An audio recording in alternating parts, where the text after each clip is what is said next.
room. Thank you. Good morning, everyone. Welcome to the September 18th Community and Public Services Committee meeting. I will start with a land acknowledgement.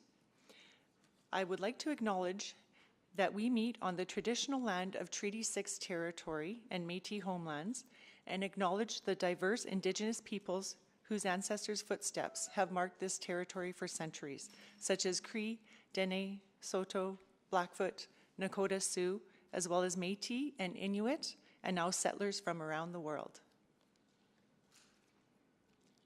Next, I will do a roll call. I'll start with committee members. Councillor Rice? Hi, good morning. Good morning. Councillor Knack? Good morning. Good morning. Councillor Paquette?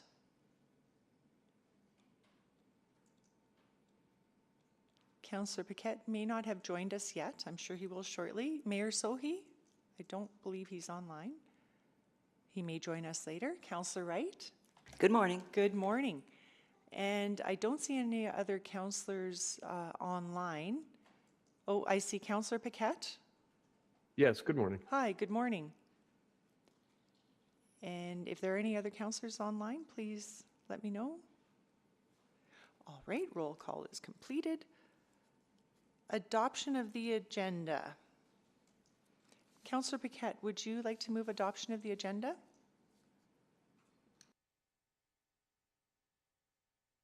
There are no changes that need to be made.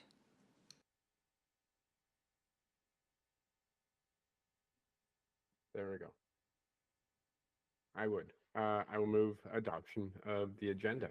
And it looks like we may have some changes here. So, and all I see are requests to speak. Are those the only change that we have today for the agenda? That's all, so. I believe, yes. Yeah, so I will just move adoption of the agenda. Thank you very much. Any questions? Not seeing any, please vote. Yes. Thank you, Councillor Rice.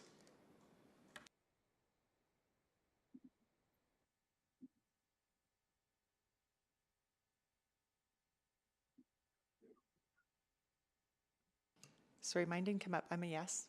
Thank you, Councillor Principe. We have all the votes. Please display the vote. And that has carried. Next, we'll move to approval of the minutes. Councillor Knack, would you do the honors, please?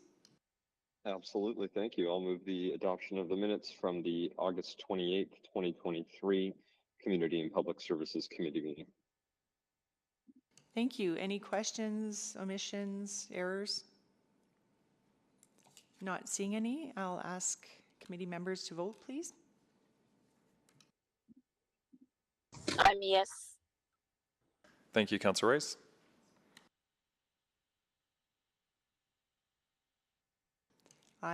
Oh, here, it's coming up now.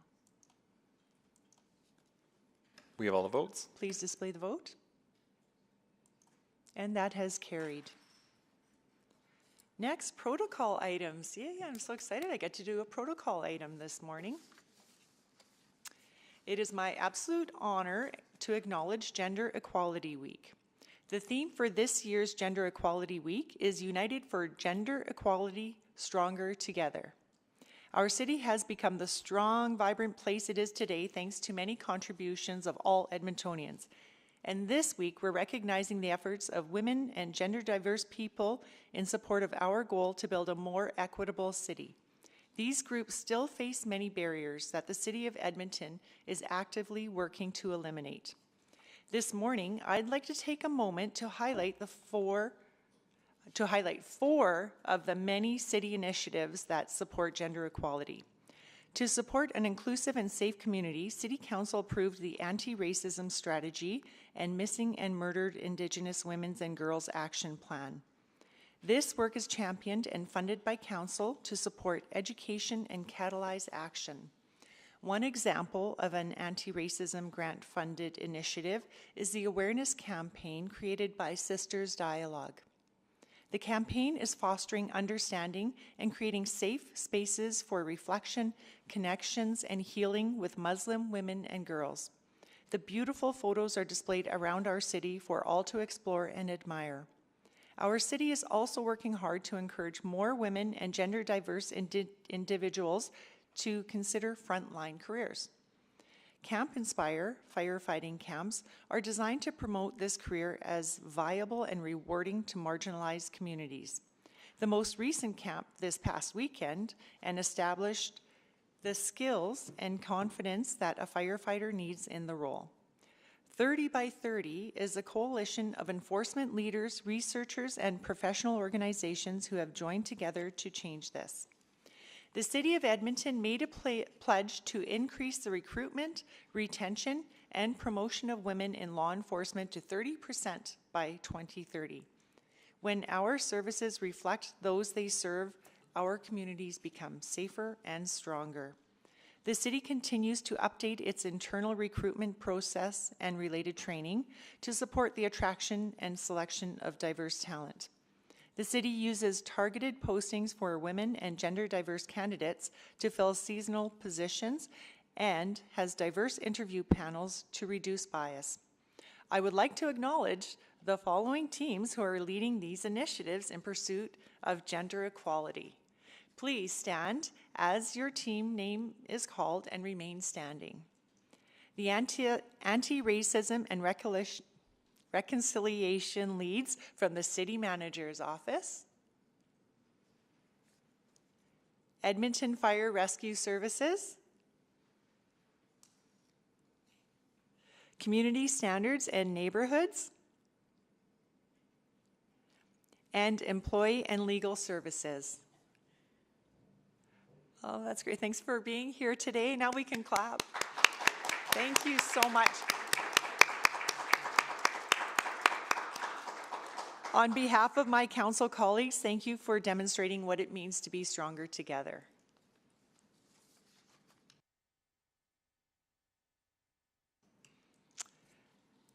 Great. And you're welcome to stay and enjoy committee meeting today with us. So I will, no, we're not.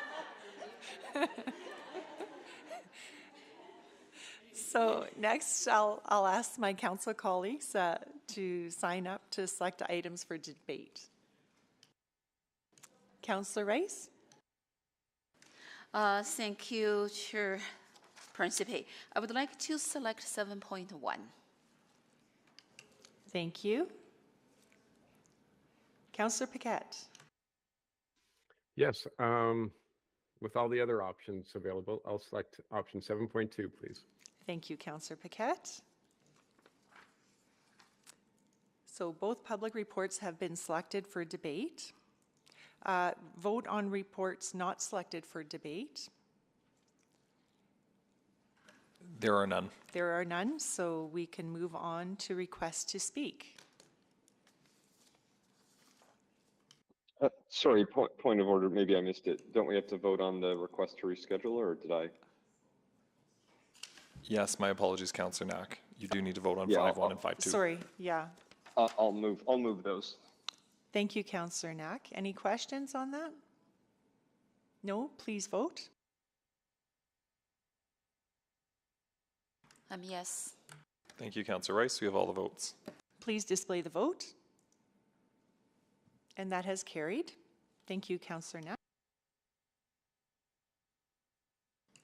Request to speak.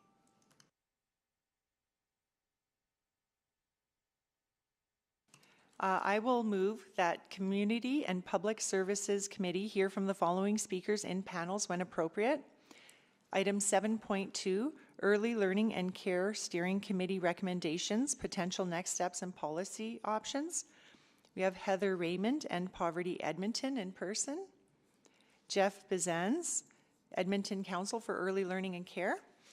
And Patricia Lorette, Edmonton Council for Early Learning and Care in person. I will ask my colleagues to vote, please, on hearing from speakers.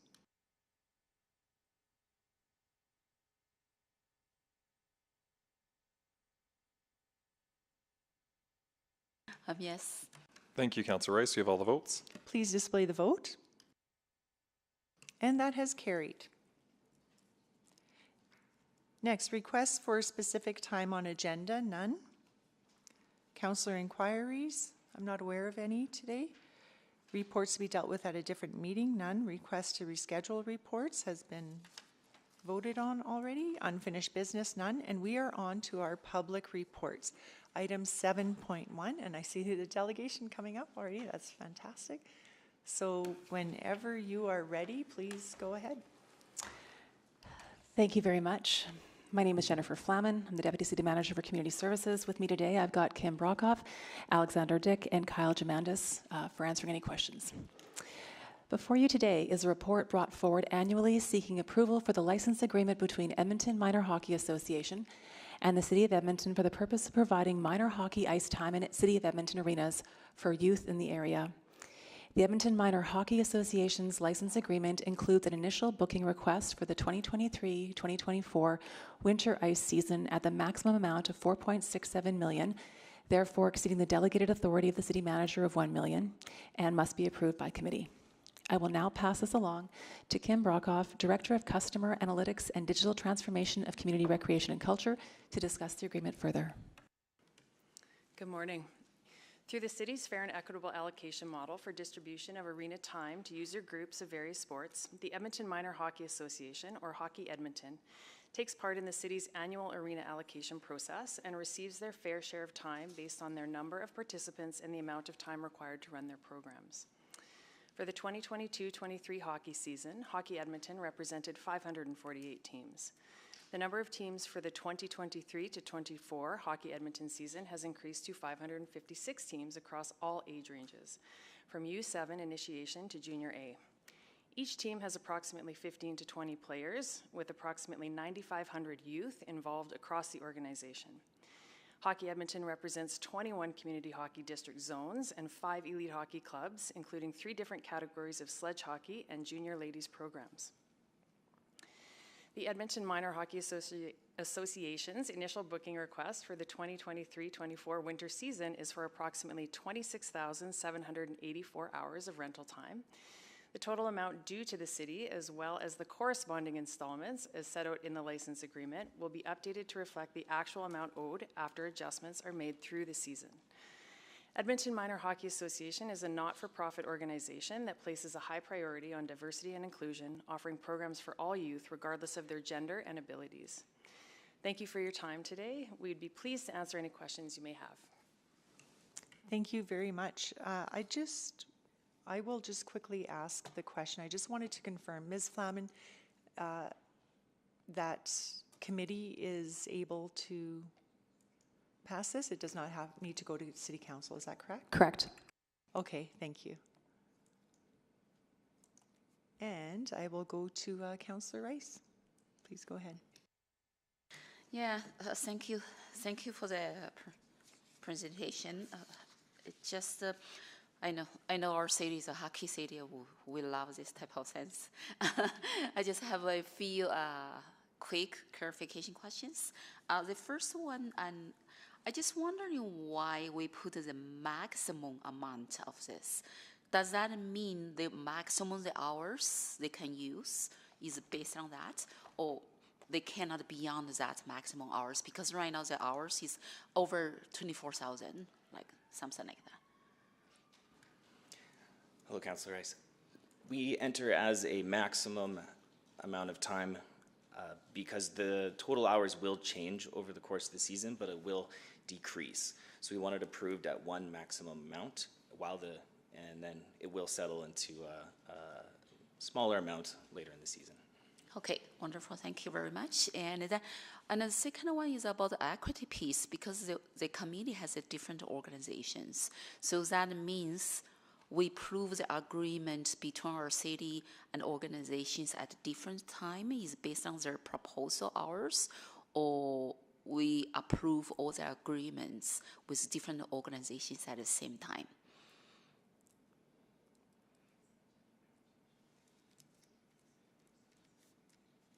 So if we understand the question, Councillor Rice, the allocation process includes all groups, and this is specifically pertaining to the minor hockey group. So Hockey Edmonton represents those groups I mentioned in the beginning. 21 zones, 5 elite groups. And so the allocation process takes into account everyone looking for that hockey ice time at the same time. And it's an iterative process where we look at their standards of play and the time that they need for their sport, and we allocate across the board for both minor and adult at the same time. So what I heard, my understanding is that, so for this organization, and they got the hours and then reallocated to the different organizations, or is we only need to sign, city only need to sign one agreement. We don't need to sign the separate agreements with others. That's correct, one Okay. agreement. Yes, thank you very much. So they are more like the hub, they reallocate the hours to the different. That's correct. Yeah. So the last question about the financial question. So this is the payable and to our city. So that means it's our revenue, right? So for this, I know you laughed. Yeah, that is our revenue. For this revenue, and then will be category under the user fees. That's correct.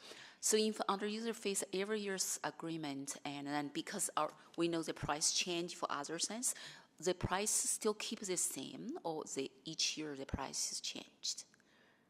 So council approves the fees every year, and in the budget cycle, the groups are experiencing a 2% increase, and they will have a 2% increase every year of this budget cycle. And that has been communicated, and the groups are aware of that increase. This revenue is already budgeted, and then in December last year, so will not impact our budget at all. That's correct. Okay, so will not, because I'm thinking about this could be offset or something like that, deficits, so but not, because it's already That's correct. budgeted. That's correct. Okay, thank you very much, and that's my question. I'm more than happy to put a motion and on the floor, and then, Madam Chair, and then can I do right now? I still have a few minutes, a few seconds. Okay, I see Councillor Wright, but I don't see any other committee members on the board. So I'll just go to Councillor Wright next, please. Thank you very much. So you just said they're aware of a 2% increase year over year, but in the agreement it just says it's until March 31st, 2024, unless terminated earlier. So does it have to be approved each year then? This agreement goes forward every year simply because of the delegated authority and the dollar value. Okay. And I thought contracts were supposed to go to executive committee.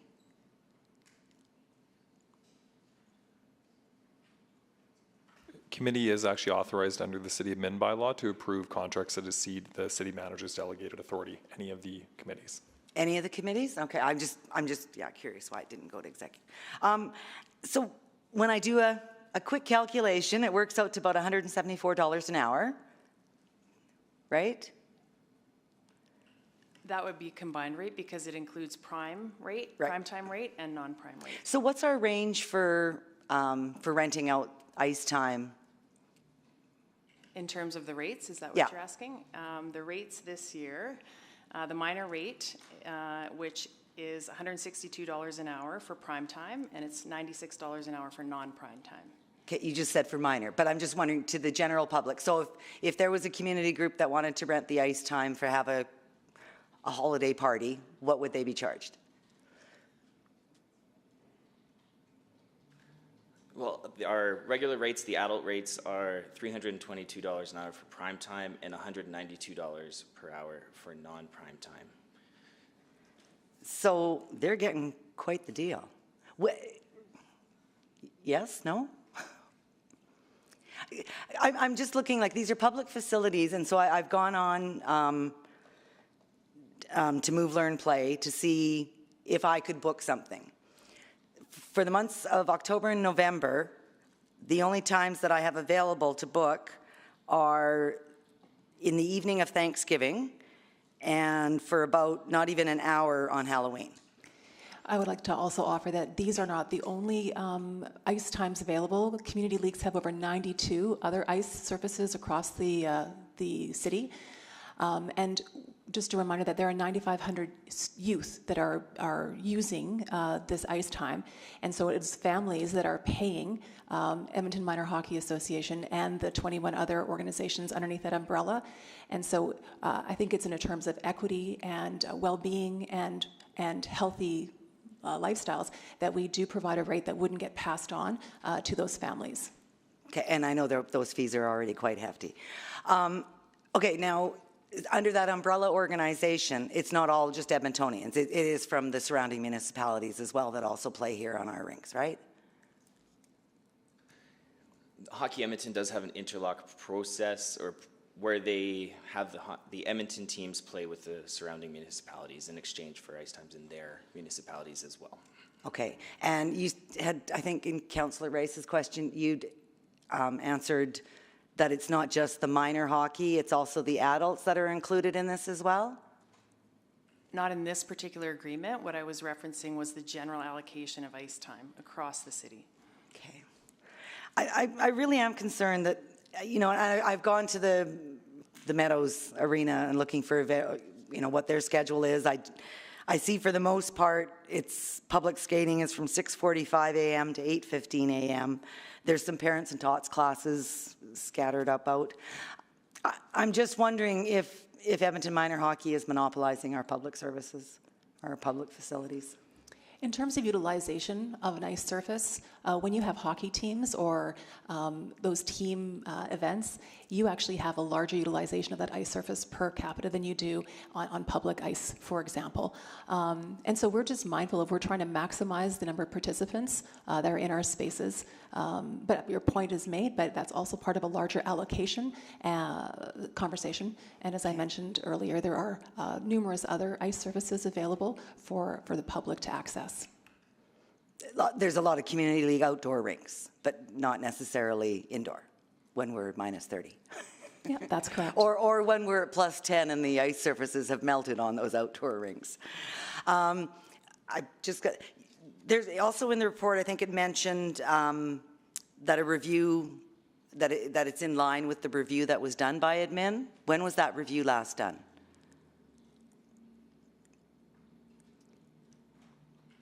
Which review are you referencing? Where did it say?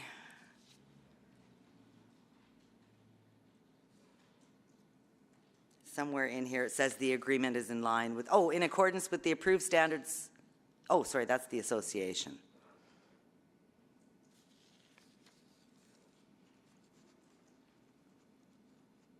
I'm out of time. I'll go second round. I'll find it by then. Thank you. Thank you. Councillor Rice? So I'm going to put the motion on the floor. I didn't see my other colleagues had questions. So the motion, may I have the city clerk to put the word?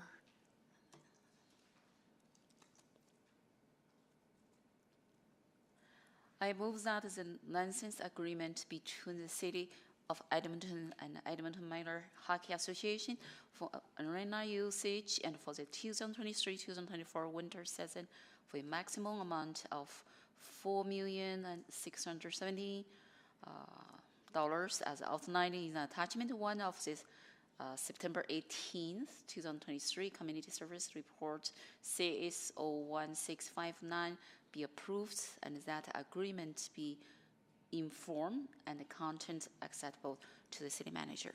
Thank you. Thank you, Councillor Rice. Next, we'll go to Councillor Wright. Thank you. Found it on page 2. I should have just looked at what I had highlighted. It says it complies with the City Council approved fees and charges.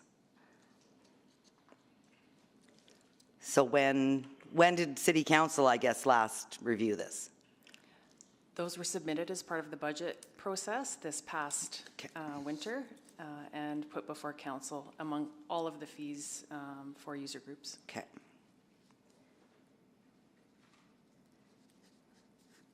Okay. I might think of I might give notice of motion then that I might make it to executive committee then to maybe have another look at this. Okay. Okay. Thank you very much. Thank you. I don't see anyone else on the board to ask questions. We have a motion on the floor. Would anyone like to speak to the motion?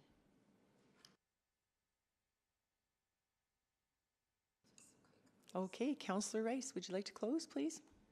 We'll be very quick. I know we love hockey, and we do want our city-owned public facility be used maximum, and then to support our communities, to support all the players, and because this is really important for healthy city, and as our city. Our deputy city manager, Jennifer from Alright, mentioned this, and also how we can find this strategy to really achieve this maximum, and is not reduced hours. I think that is most important for us, and we encourage more participants and more our Edmontonians and then join these activities. So I'm looking forward for this agreement to be signed shortly. Thank you. Thank you, Councillor Rice. Please vote.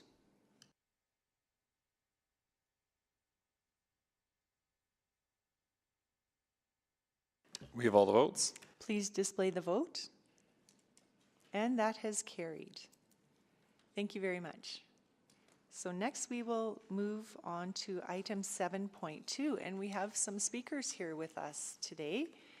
I will ask administration to do a presentation, and then we will hear from our speakers. And Mr. Mayor has joined us, and I see Councillor Tang and Councillor Cartmel have also joined online. Whenever you're ready, please go ahead. Good morning, members of committee. My name is Alyssa LaLiberty, Branch Manager of Economic Investment Services, and with me is David Hales, Senior Advisor, and Holly Salu to assist us in answering some questions. In May of 2021, End Poverty Edmonton's Edmonton Council for Learning and Care developed a series of recommendations for the city, the province, and a number of agencies. This document included 10 recommendations for the city of Edmonton. Many of these recommendations fit into work already underway at the city. Others fall under provincial or federal jurisdiction, as does the funding.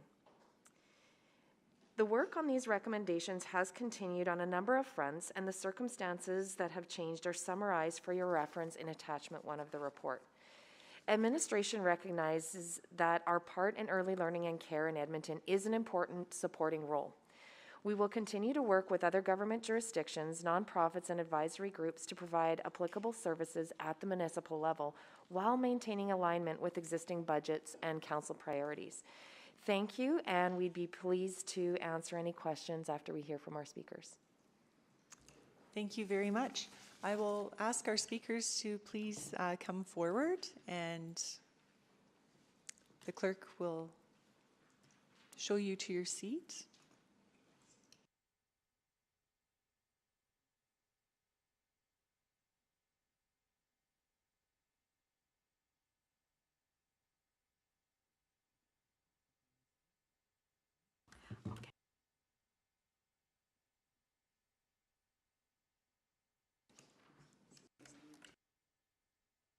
Heather Raymond, whenever you're ready, you have 5 minutes.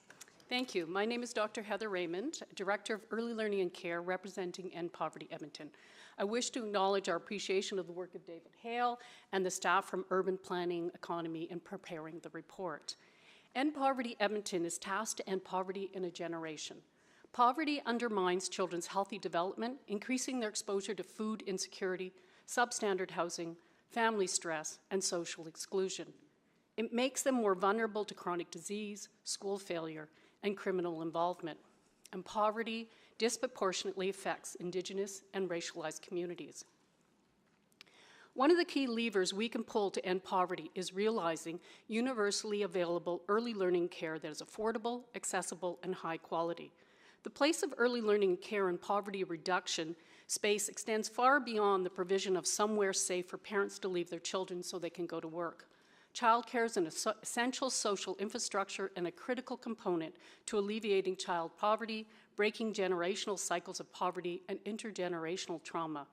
International research demonstrates that a high-quality early learning and care system has immense benefits for children's development in all key areas. And this is true for all children, but in particular for those from families with low socioeconomic status. The research is clear that the quality of care children receive in their early years matters, Only quality childcare delivers these developmental benefits. Since 2021, we have seen the rollout of the Canada-Alberta Early Learning and Care Agreement, which represents an incredible injection of capital into the early learning and care sector.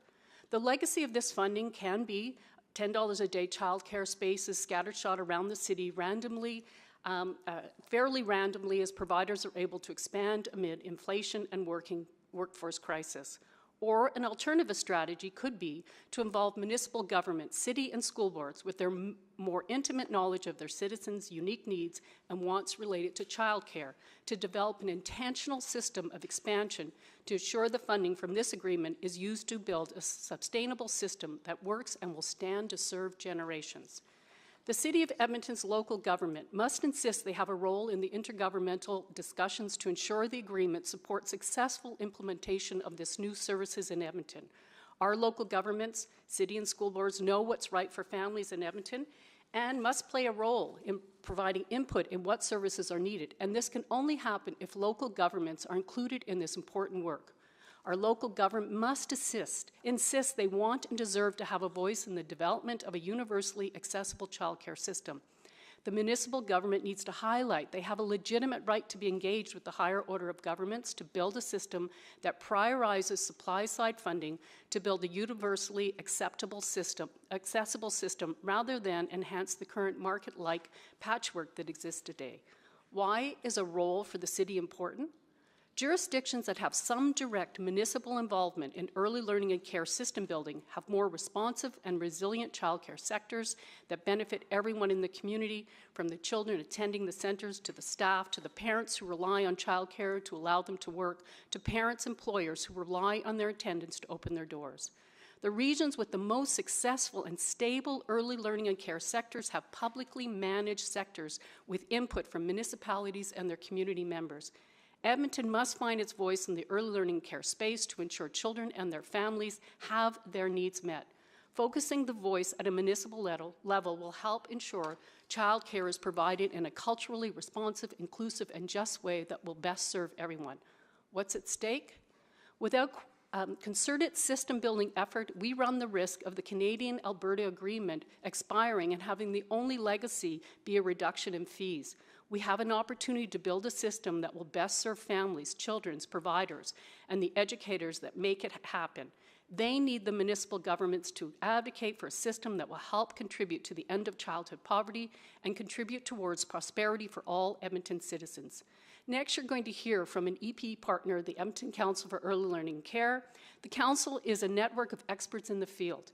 While they can build understanding of the issues, they need city councillors to understand they cannot implement a system of early learning and care without a partnership with the city. You are an important player. Thank you. Thank you. And I would like to apologize because I forgot to do the preamble prior. But you'll all have 5 minutes. The lights will be green for the first 4 minutes, yellow for the 4th minute, and then it'll turn red when your time is up. And in the case of an emergency, the clerk will guide you. Please follow the clerk. He'll take good care of you. Sorry about that. Next, we'll go on to Jeff Biznaz. Thank Please you. Go ahead. And thank you for the opportunity to speak today about the report at the Edmonton Council for Early Learning and Care. My name is Jeff Biznaz, and I'm a member of the council. I've been involved in this work since 2014 when I was invited to be on the Mayor's Task Force to eliminate poverty. Since that time, I've served on and co-chaired the Stewardship Roundtable of End Poverty Edmonton, and I've also co-chaired the council. I want to take a moment to remind you about the council. The council was set up by End Poverty Edmonton to help our city move toward a high-quality, affordable system of early learning and care. I don't think you'll find a better qualified group in the province to do this work. The council has people from childcare centers, foundations, universities, school boards, city and provincial government, and other parts of our communities. We have people who've worked with Indigenous, newcomer, and low-income families and children with special needs. We have people with lots of experience in running childcares and family day homes, policy development and research, and we have people who've worked in educational and social service systems. The common threads are that everyone understands the important connection between poverty and early learning and care, and everyone wants to improve early learning and care for the children and families of Edmonton. I will make 3 comments about the report and attachment you received, and I welcome any questions you might have. First, the report covers a lot of good ground, but it is not entirely on target. For example, according to the report, some of the recommendations you saw in the attachment fall under provincial or federal jurisdiction, not the cities. That's not entirely correct. All of these 10 recommendations could be undertaken by the city without crossing into federal or provincial authority. If this point requires clarification, I'll be glad to do so. Also, according to the report, the city does not have the fiscal tools to support new responsibilities related to childcare. Well, certainly the city should not be involved in the delivery of early learning and care. The city has neither the expertise nor the capacity to do that work. But there is much the city can do. We have shared these options with city staff. Other cities have done it. Edmonton could as well. The second point I need to make is that the recommendation is, in the attachment is more than 2 years old. Over the past 2 years, the landscape has changed greatly. The council has been working on a new set of recommendations that are focused on 2 areas in which the city can act. One area is advocacy. Billions of federal dollars are going to be spent on early learning and care in Alberta. The result will be on the order of 16,000 new childcare spaces and more than 2,000 new jobs in Edmonton. We've heard federal and provincial officials say they might be open to municipal input, but nothing significant has happened. What is needed is some strong, organized advocacy on the part of municipalities like Edmonton. Our council has suggestions for what this advocacy could look like. We also believe that actions, including advocacy, are driven by policy. The city needs to create a broad policy on early learning and care if it hopes to follow through on its commitments to eliminating poverty. A co-chair of the council, Tricia Lirette, will provide recommendations in a moment. Third, the report provides almost no information about what the council has been doing for the past 2 years. Yes, we were pleased to work on zoning issues with some young, thoughtful city planners. Good progress was made, but as noted in the attachment, the impact of improved zoning regulations will be relatively small. Our council has done much of the groundwork that must be done and that no one else is doing if we are to improve the state of early learning and care in Edmonton. We've done research and policy analyses. We've monitored what's going on in Alberta and elsewhere. We've engaged with Indigenous, newcomer, and low-income families and others. We've built bridges in every direction. And we've done more. You can go to our website to get the full picture. We see our work as providing the foundation for creating a system of high-quality, affordable early learning and care, which was one of the original intentions of End Poverty Edmonton and the city. But we need the city to step up its game to reach the goal it has set for itself. Again, thanks for the opportunity to talk about the report and about the work of the council. And thank you. Next, we will go to Patricia Lirette. Please go ahead. You have 5 minutes. Thanks, Jeff. Make sure I'm not on mute. Thank you. My name is Tricia Lirette, and I am the co-chair of the Edmonton Council for Early Learning and Care. Thank you for the opportunity to speak to the report. We note the report is long overdue, and because of that, we as a council have moved ahead, designing a new set of recommendations focused on poverty and advocacy. We recognize that there is still work to do in realizing the vision for early learning and care outlined in this report.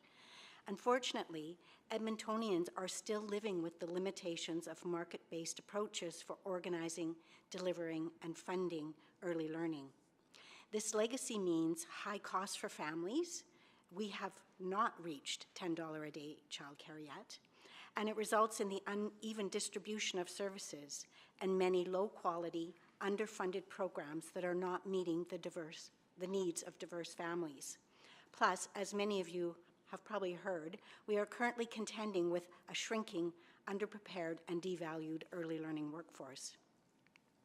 As the report notes, there are many ways that you can play a supporting and enabling role without getting involved in direct service provision. And we're here today to make three specific requests for action.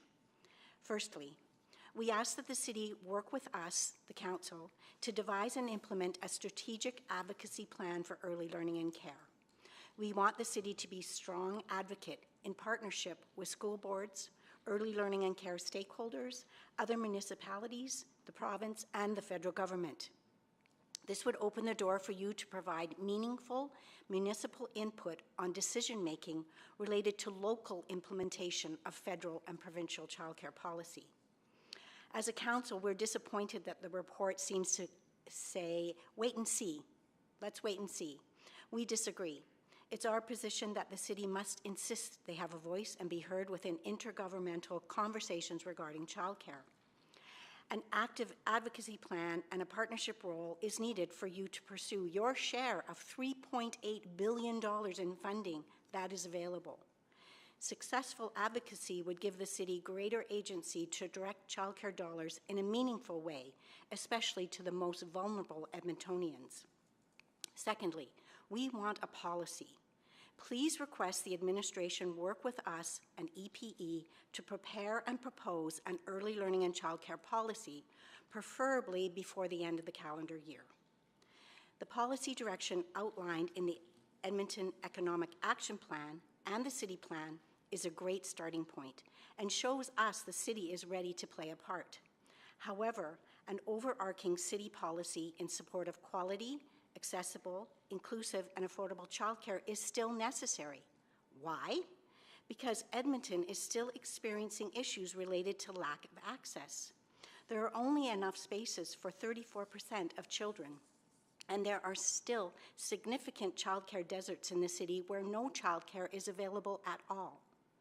A new city policy can define and delineate the city's role and at the same time demonstrate your commitment to promote early learning and care as a key service that supports Edmonton children, families, and communities.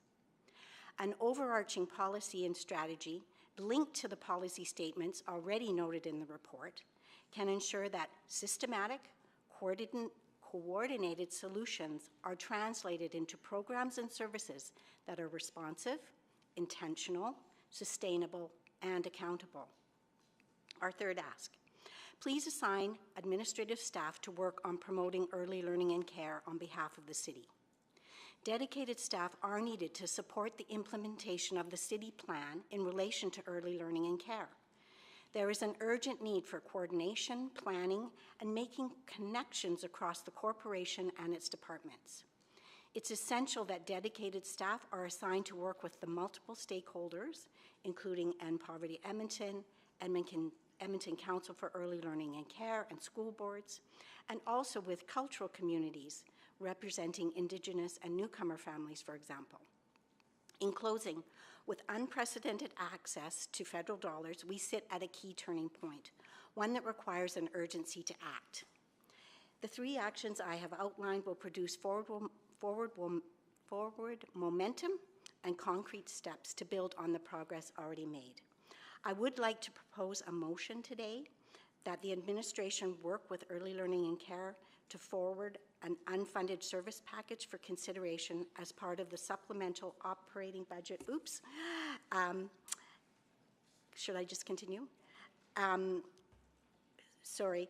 To work with the Early Learning and Council to bring forward an unfunded service package for consideration as part of the supplemental operating budget adjustment process to address the recommendations made today for advocacy, policy, and staffing.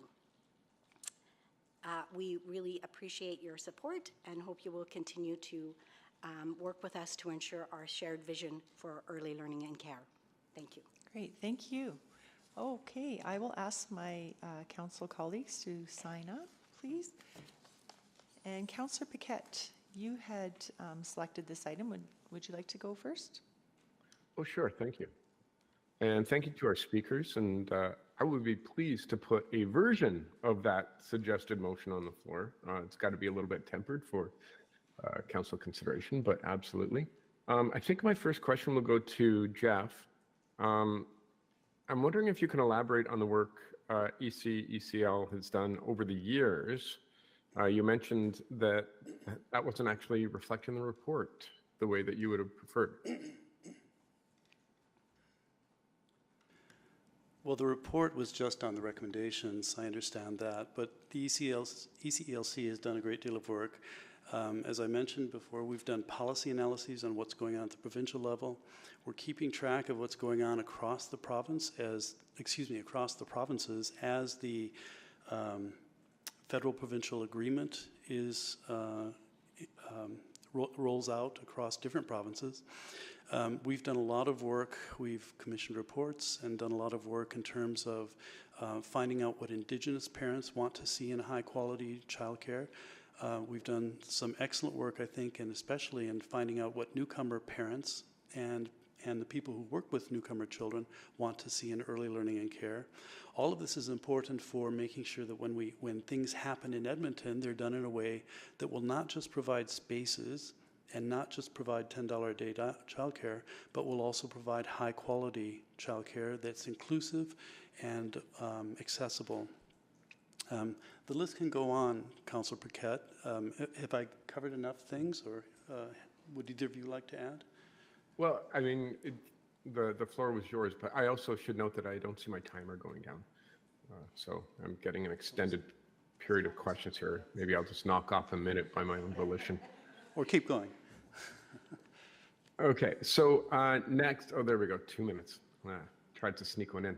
So I guess the question would be, the natural question would be, do you feel that actually the city needs to put in more resources in order to help this conversation, or can we just do like a memo, or just advocate sort of from the sidelines, like, you know, because we are in a bit of a budget crunch, so people are going to be looking at every dollar. So we've tried to consider that as much as we can, and I think we've done a reasonable job of that. For example, we think the city could take an important role in advocacy. Right now, the city's position is sort of to see what happens elsewhere with this federal-provincial agreement, and then just wait and see, as Tricia mentioned. In respect to advocacy, there are a lot of things the city could be advocating for. Some of this work could be done with other municipalities. There are several other municipalities across Alberta who are interested in improving early learning and care. The city could work with those cities. The city could also work directly and take initiative in Alberta municipalities, which in 2021 made a motion to support childcare that was accepted by Alberta municipalities. That would be a group that would be a natural for promoting advocacy. And by the way, Alberta Municipalities is having a meeting in Edmonton at the end of this month, and early learning and care is one of the things on the agenda, but the city has not taken a lead in making sure what the city wants and needs in terms of early learning and care is part of the priority, part of the agenda. With respect to policy, we've made suggestions, and advocacy, we've made specific suggestions for what we could be advocating for in terms of the quality requirements. The province has done, the province and the federal government have proposed some regulations that we think can be very problematic for making sure that childcare is available across Edmonton, especially in neighborhoods where it's highly needed, and especially available to parents who are in high need and who are not financially well off. So those are things where the city could advocate. We've done policy analyses. I'd be glad to go into more detail if you like.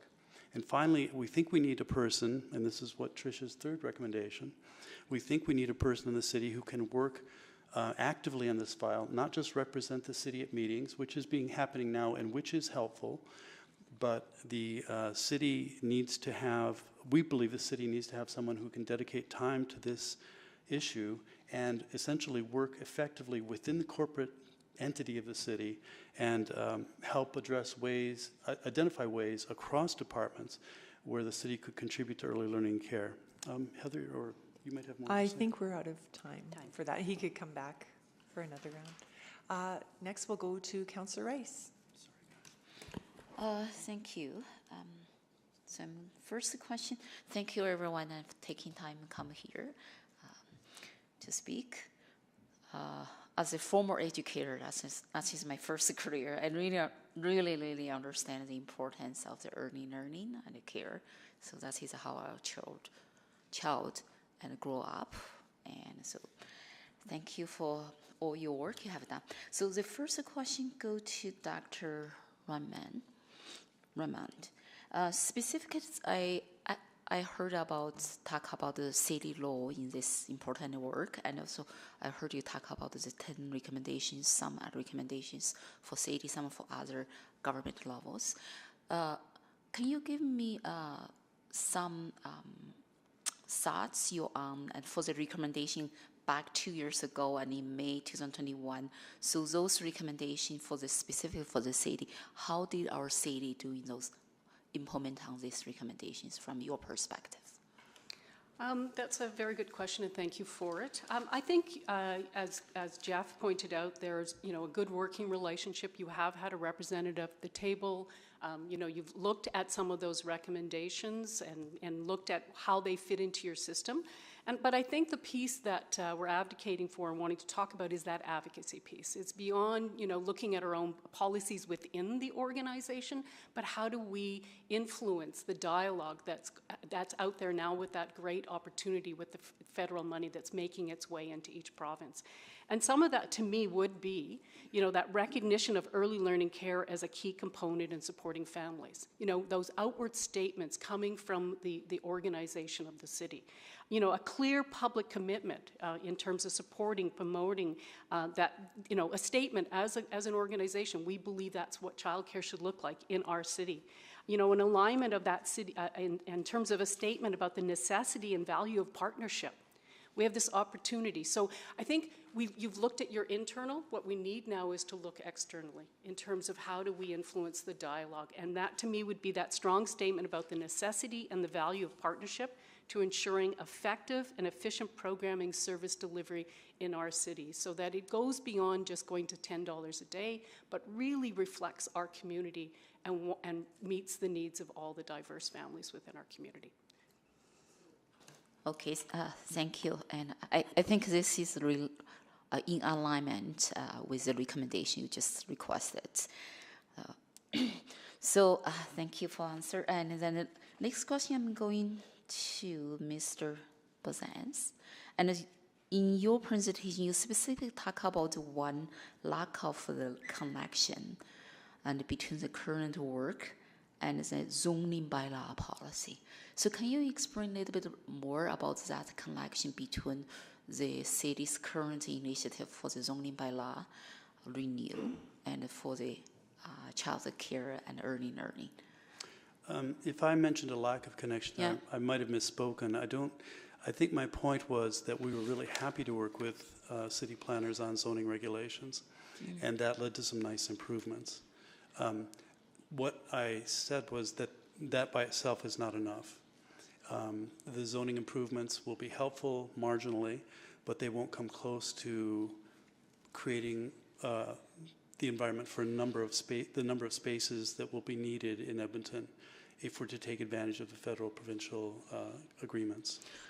Okay, so because it's my understanding the zoning bylaw renew scope does not include the daycare piece. Because for me to say this, you probably recall in the past 2 years, I voted no lots against the daycare just next door of the cannabis.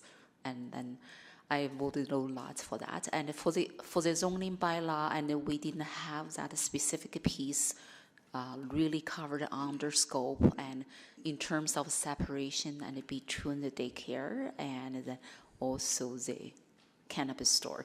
So I don't know if there's anything we want to look into for that or not. But my understanding, current scope does not cover that piece. That is why I try to get a sense, because daycare spaces is more commercial and based on the current classification, so it's not like public facility, is either a commercial facility and based on current zoning. So maybe something we can discuss there. And so that is why I'm asking that question. I know my time is out. I will come back for my next round. Ask a question to Patricia. Okay, thank you. Recommendation. Thank you, Councillor Rice. Mayor Sohi? Yeah, thank you. Thank you so much for joining us and all the work that you have been doing advocating for early learning and childcare. I really, really appreciate the work. I'll start with what role we, municipality, I kind of envision that we could play, and I want to get your thoughts on, is like we own a lot of infrastructure in the city. We own libraries, rec centers, community halls, right? How do we make that space available for nonprofit, organizations, or in areas where, there are not options available for childcare?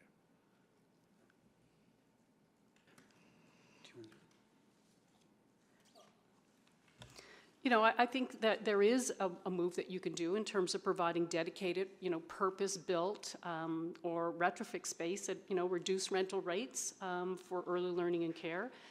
I know you have done examples of this. Yeah. This is not something that the city hasn't done, but how do you think about it as we're moving forward with these new resources that are coming into the city? How do we kind of integrate that into the functioning of those buildings as we build new one, or opportunities for kind of if we do renovations and rehabilitation of those facilities? So part of, I think about, the dialogue we're having about building low-cost housing. Mm-hmm. So part of all that building should include childcare. There's an exceptional example in Fernie, BC, where the city worked with, there's new low-cost housing that's being built with childcare intentionally built into it, right? Because so it's those kinds of innovative things that we need to think about and move beyond what you already have done. Like I know in your recreational centers, you worked very closely with the Edmonton Catholic School Board, with their 100 Voices programs in terms of them being there. It's that kind of work. Right, and that also would lead to some of the advocacy work internally,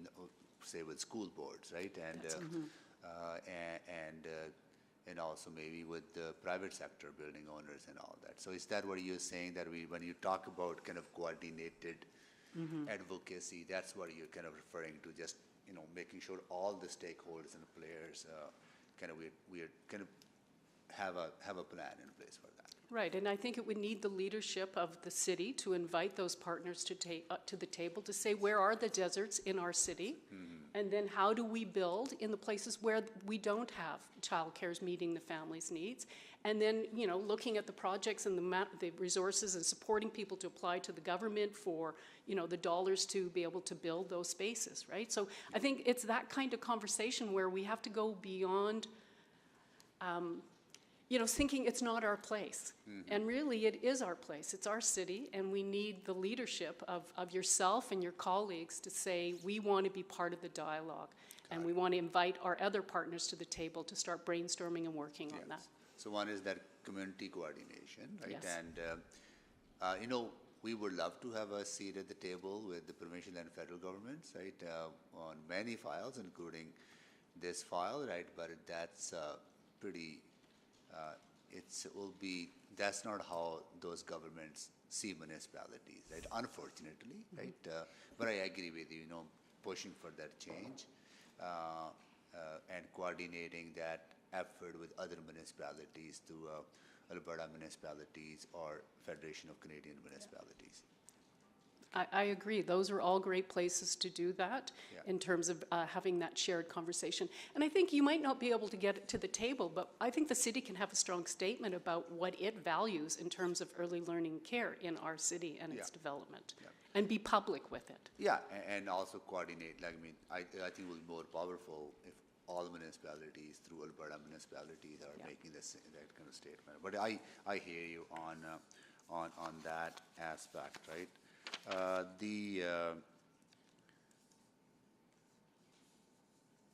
What else? I hear your a call for having a dedicated staff, because this can't be done on somebody's sitting on the side of the table, right? So I hear that. I don't know if that requires dedicated resources, because we're restructuring our organization in a way that we want to put more resources to our priorities, right? So maybe that could be a conversation part of part of that. I'll stop here because I'm just running out of time. I'll come back. Thank you. Okay, thank you.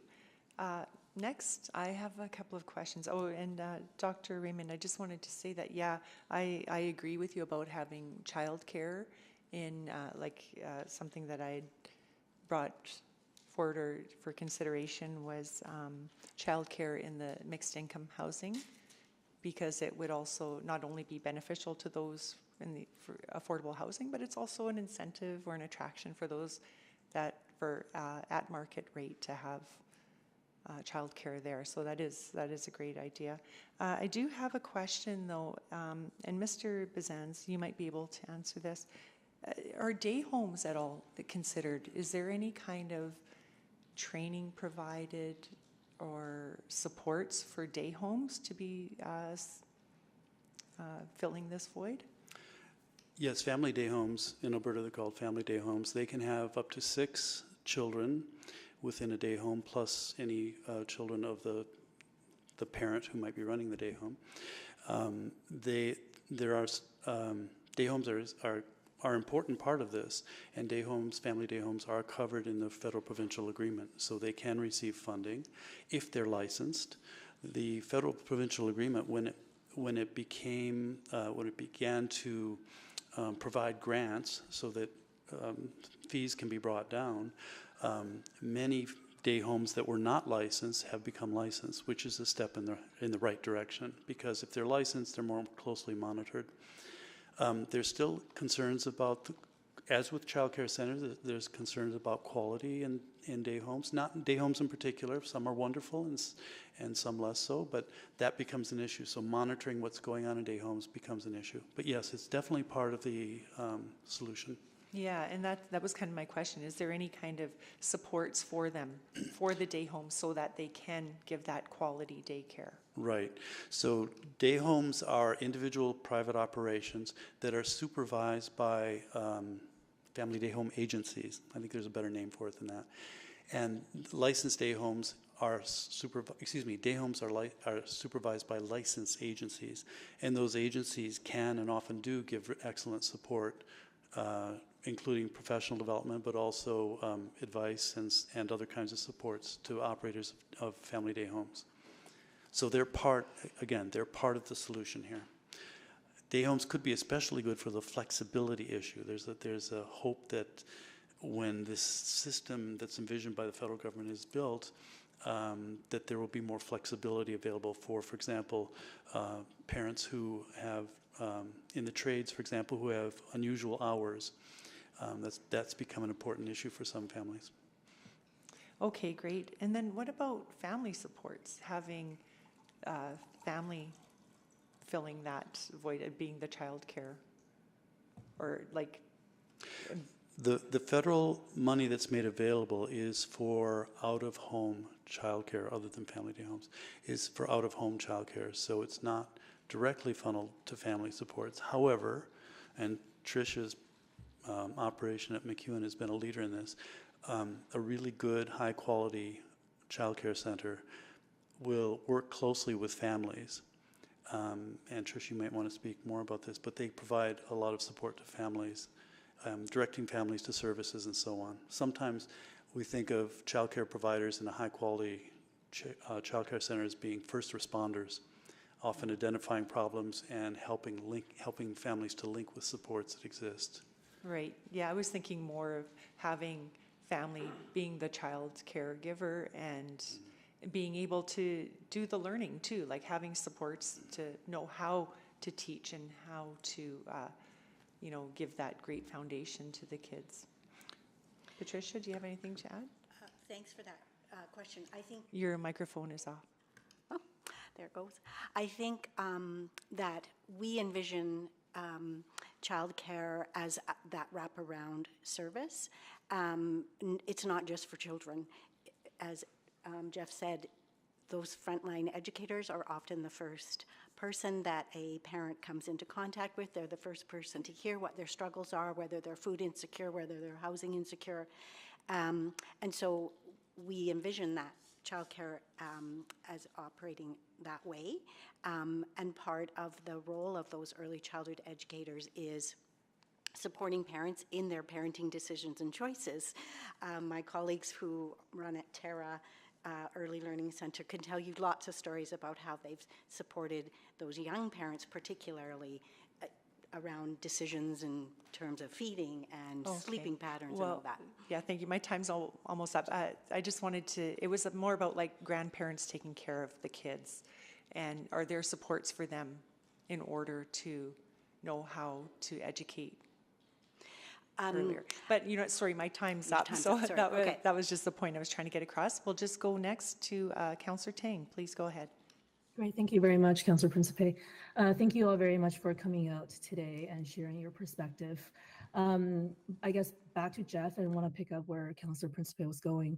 Can you, I just want to clarify, what you all are advocating for is an affordable, high quality, publicly funded childcare system. Is that correct? Yes, that's correct. And this would, you know, specifically not-for-profit organizations? Well, no, the federal provincial agreement includes for-profit delivery of childcare as well. Right, and that's not part of what you're recommending? That's not exactly the case. Sorry, maybe let me rephrase my question. How would you say your recommendations affect or take into consideration small business owners who are operating those private care? So one of the issues right now is how federal and provincial money can be used to support not only for-profit but not-for-profit childcare, and what kinds of supports need to be in place. And those negotiations are going on right now with the federal and provincial, in the federal provincial panel at all levels. So as it stands now, for-profit childcares can apply for grants just like not-for-profit childcares. That's right. Does that address your question? Yeah, I guess I'm just trying to understand your position. So the position, I think this is an official position of the council, but I think many people favor publicly funded childcare, but it can be delivered in different ways. Okay. Through both not-for-profit and for-profit. I'll just add that I think in the situation we're in right now, where we need this rapid expansion, that we recognize the role that those private for-profit operators have contributed, and we see them as an important part of this picture moving forward. So it's really important that we, you know, in Alberta, we recognize the role that they have played and continue to play. And so we will need them. We need everybody on board to get to our vision of having this. And I will add, I think that what's happened is we've heard the government has been talking a lot about $10 a day childcare, and parents now are like, well, where is it? And so they are looking for those spaces.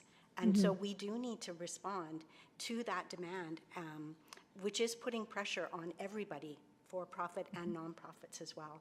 And I think it's another point is that we also need to look at how do we support those people to expand, and what infrastructure do we need? I have several other questions as well.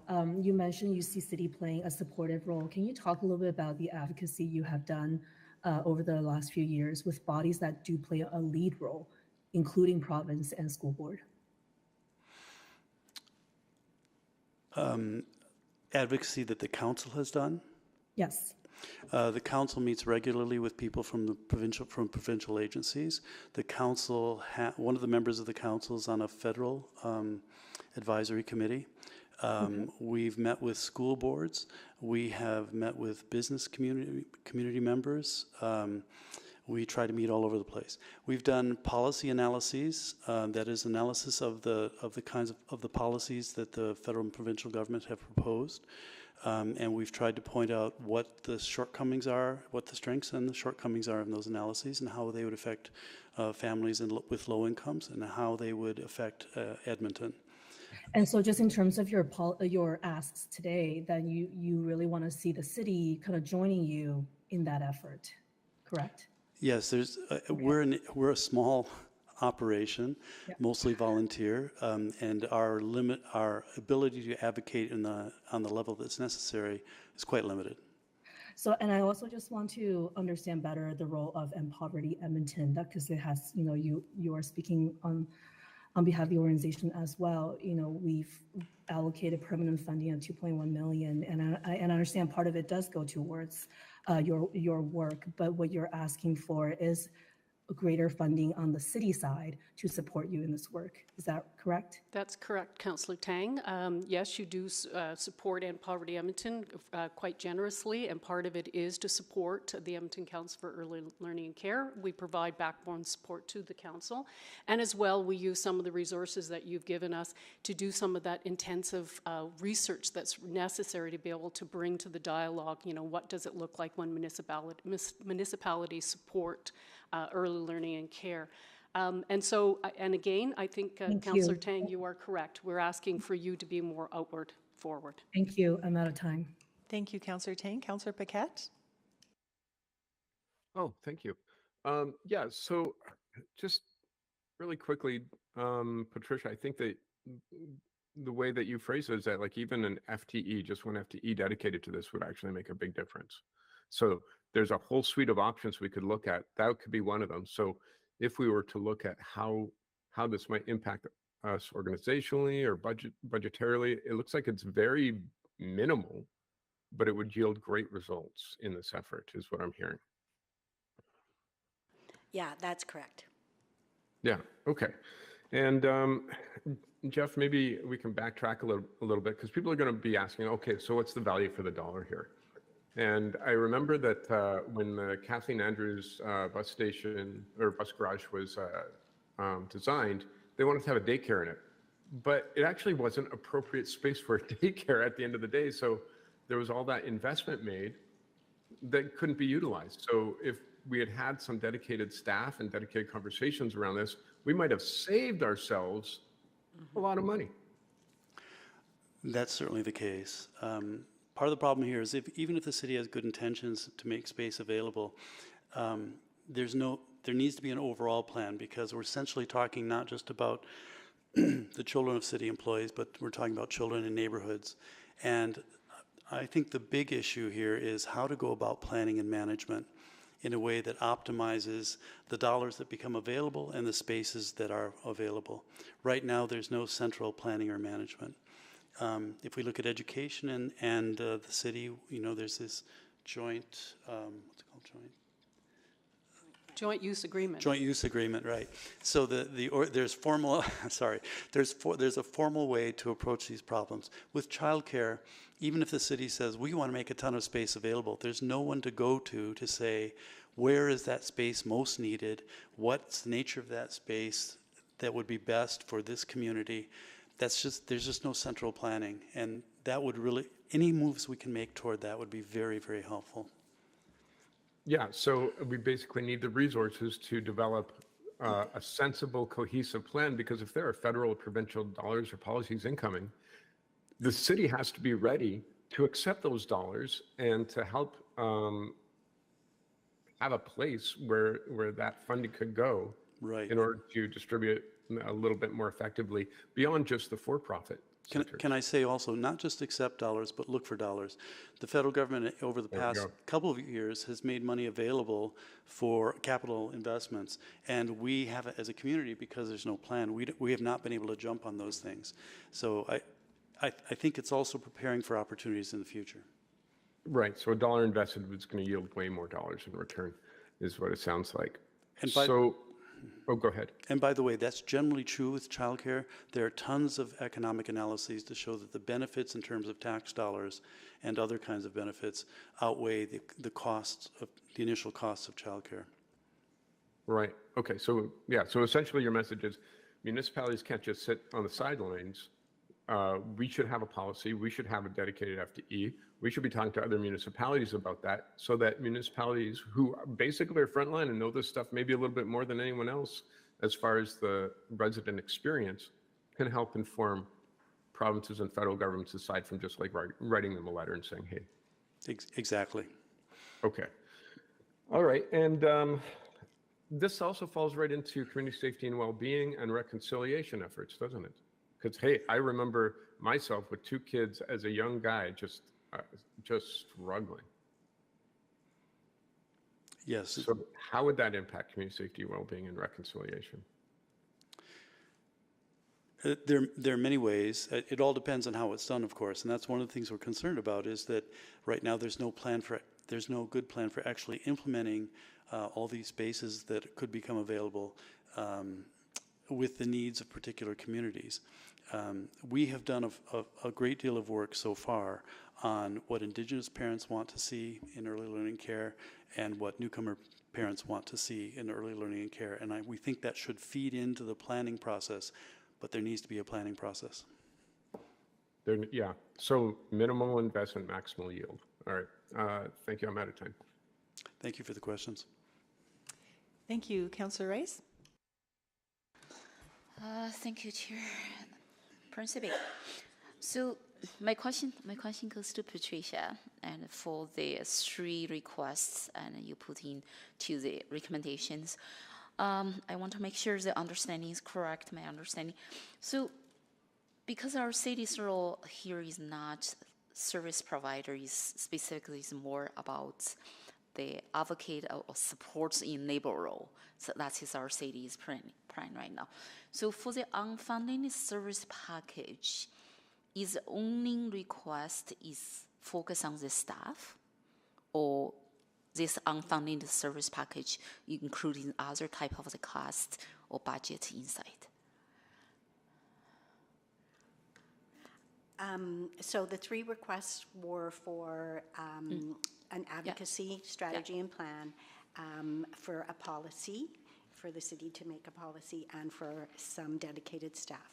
So as we were saying, we don't think that that would be a lot of investment on the city's part going forward. So they cover only for the dedicated staff. So there are no other. Go ahead, Heather. I think about the fact that when I worked with Edmonton Public Schools, it's a system, and having someone internal who understands the advocacy that we want. So it is a staffing position. That is just unfunded for the staff position. So I agree, because then they can support your advocacy work. So that's, I want to get clarification for that specific piece.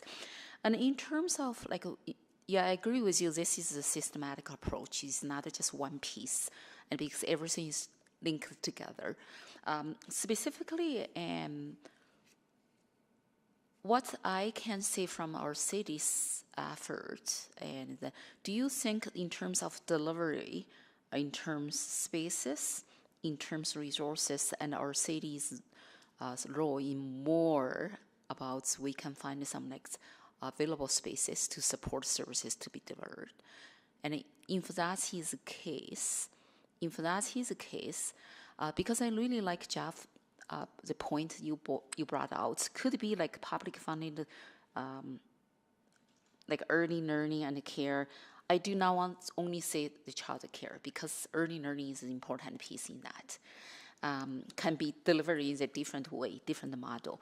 But so I'm still struggling to figure out what is our city's specific role there. Yes, I agree with advocacy and then influence dialogues, but what specific role and our city is playing and in this system? And because this system, how it works, really impacts our Edmontonians. Yes. One thing we can do is look to other cities that have done this kind of work. And we have prepared some documents to describe what's gone in other cities, how other cities have tried to support childcare. And so we don't have time to go into all the options now, but cities that are successful in this role often have a very strong policy to direct city administration to look for ways in which they can support childcare. Cities that have been supportive allocate staff. They sometimes provide dedicated purpose-built or retrofitted space at low cost or low rent. They sometimes work with school boards to co-locate services in schools, for example, or in hubs. Is that getting to the answer of your question, or is your question different than that? So 2 points here. And the first one, you said there's some research has done from your end. If you could share that with us, that would be Yes, great. yes. That's his first point. And the second point, in terms of specific policy, I do understand, and from federal government, and specifically in particular in provincial level, their policy really established for our early learning and child care. So are you expecting our city set up different policy, or I'm still a little bit confusing, and because the policy already set up at a different order of the government, and what policy you expect from city to set? And then I try to get clear understanding for that piece. Okay, in 16 seconds. Yes, sorry. I think there are many ways a policy could go. What we're asking right now is to work with the city to develop a policy that would be optimal for Edmonton, and we think that can be done fairly quickly using examples from elsewhere, and our knowledge of the city and the city situation here.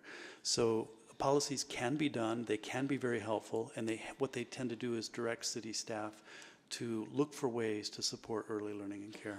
And because this related back to earlier comments about the capital investment, you mentioned that earlier. The what investments? The capital Yes. investment. I don't know if the policy you want more focus on from city perspective, look at that capital investment in our city to increase spaces or not. So I try to just get all these thoughts and put it together. I know my time is out. Yeah. Thank you, Councillor Rice. Mayor Sohi? Yeah, so I'll just pick up from there. The report says that the policy related to early learning and childcare is embedded in the city plan, right? Where do you see the deficiencies? Is you don't see that sufficient enough? Like how would a standalone independent policy, independent of the city plan, look like? The statement in the city plan, we're really pleased that it's there. That was work that was made possible by some of the work our council did with the former chief planner, Kaylin Anderson. We're also happy to see it in the economic development plan that urban policy and economy included. Those are very helpful statements, but they don't address all the things that need to be done that a city could be doing. And I'll mention, for example, none of that encourages advocacy, because early learning and care cannot be handled just by the city, but how early learning care is implemented here will affect the city. And so we want the city to be involved in advocating at the provincial and federal levels to improve the ways things roll out. I can give you examples if you like. Okay, that's one. Can you give me one more example on like what that policy include? Advocacy, absolutely understand. Would you like an example? Yeah. Yeah, so for example, the last policy statement by the province and federal government created a difference between core costs and extra costs for childcare, which, depending on how it's implemented, and there's no definitions yet, makes it very difficult to see whether there will actually be $10 a day average childcare costs or whether there will be more. Because if, for example, they charge, you have to pay extra cost to get good nutrition at lunch, then all of a sudden there becomes a cost differential. We think the city should be saying, don't let that happen, or if it happens, make sure it's the additional costs are minor, because it's going to affect low-income families more than anyone. Okay, so city policy ensuring that whatever the agreements are between federal and provincial government are correct, held, intact and if I could, another one is space. There's at the federal and provincial level, they're talking about 68,000 spaces for Alberta. Well, there's almost nothing about how they'll be allocated. Where will they go? Will they be go in ways that are optimal for communities? Yeah, so that becomes part of that advocacy. Exactly. Well. Okay. I understand. Okay. That is not really going into the delivery of the services, because that's not where we want to go at all. Correct. That's not really a direct funding for the early learning childcare. That is that correct. will be out of scope for the city, but also out of financial capacity of the city. Okay. One last question.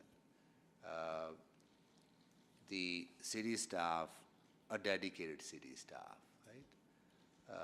we'll ask that question. It doesn't have to be new money, could be reallocation. But my question is it better to have a city staff kind of coordinate this work, or is it better to have a community person, right? Well supported, and it could be funded through the city, right? Dedicated, but does it have to be a city staff? Like, what would be the best option? So you already support community in terms of the money that you give to End Poverty Edmonton, which allows for the backbone support to the Edmonton Council for Early Learning and Care. In my experience over the last 5 years is the stumbling ground is when we don't understand you as an organization. And when we try to talk about how you can consider and think about these things, by having someone full-time helping look within your own system where early learning and care can be attached or thought about or expanded on is really important. So it wouldn't be that your city staff would be isolated. They would be, in partnership with all the partners we have at the table to help. So when this agreement was coming along, you'd be ready and set because you'd have a colleague internally in your organization saying, here's where we can make this work. Here's where it fits in our existing mandate. But what up until now, we've been getting this sort of, it doesn't fit in our mandate, but we can't figure out your mandate without being with somebody who takes that as their lens of their work. So thus the need for having a dedicated city staff, not just a dedicated person in the community, because you need to that internal coordination. Got it. Okay, get it now. Thank you. Thank you. Councillor Paquette? Oh, thank you. I thought I was done, but just a few quick more questions. So Jeff, the mayor asked you some really good questions. One of them was like, so as a city, we wouldn't be providing childcare or anything like that. That's not how attracting the federal provincial dollars would work. It would be more along the lines of our role in creating an environment for these spaces to exist in planning and design policies and in sort of our internal policies on how we advocate and talk about these things that actually make sense and mesh with the larger efforts. That's a very nice statement. Yes, that's exactly right. Okay, yeah, I just want to clarify that. And then this is an interesting conversation because we used to have sort of a dedicated council initiative on child-friendly Edmonton, and that no longer exists. And so the staffing with that is gone. And I've noticed a very marked reduction in the incredible headway we were making as a city in terms of making this a more child-friendly Edmonton that actually supported immigrant parents, Indigenous parents, low-income parents, and actually, frankly, all parents. Would you want to speak to that a little bit about that sort of, loss of momentum? I think you're right. I mean, as every time, we have to relook at our resources and see where the strengths and the weaknesses are in terms of the plans. And I think, as we've been saying, we did have someone that we could go to and have that conversation more directly into the city. You have been, I also want to point out you've been very generous with staff. You've allowed a staff to sit at the table and be there. It's not that you haven't been there doing that, but it's the reverberation back into your organization as how that individual, if that was their work and not off the side of their desk, because that's the present model I think that we're in, is that they could then navigate your larger system, because you have a large system. I worked in the public school system, an example of how you have to understand its whole ecosystem to understand how to push and to play with the idea. So having someone full-time like you had before, connected to child-friendly, helped advance, as you pointed out, and we need a refresh and a renewal of that idea. Yeah, that makes sense. And obviously having someone like dedicated to this, they'll be able to sort of squirrel out all the little hidden nuts that that's right. Right now are basically being left. Yeah. Okay, I get it. Right. Thank you, Madam Chair, and thank you to our speakers. Really appreciate you investing your time in this. Yes, I echo thanks as well. It looks like questions to speakers are done. No one else has signed up. So please have a seat back in the chairs, and then we'll invite administration to come forward to answer any questions. Thank you.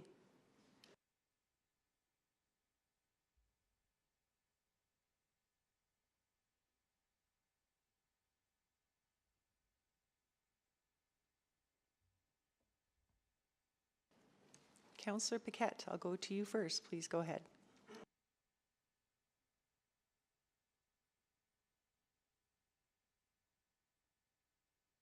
We can't hear you. I keep having trouble with that mute button. I wonder if that's the universe talking to me. But yeah, if it's okay with you, Madam Chair, I'll just put a motion on the floor and then we can sort of discuss around that. Sure, go ahead. Okay. That administration work with the Edmonton Council for Early Learning and Care to bring forward an unfunded service package for consideration as part of the fall 2023 supplemental operating budget adjustment to advance the early learning and childcare policy and advocacy goals related to the city plan. Oh, I forgot to say, well, whatever, it's all on the board. Okay, and the Edmonton Economic Action Plan is outlined in attachment 1 of the September 18th, 2023 Urban Planning and Economy Report, UPE 00769.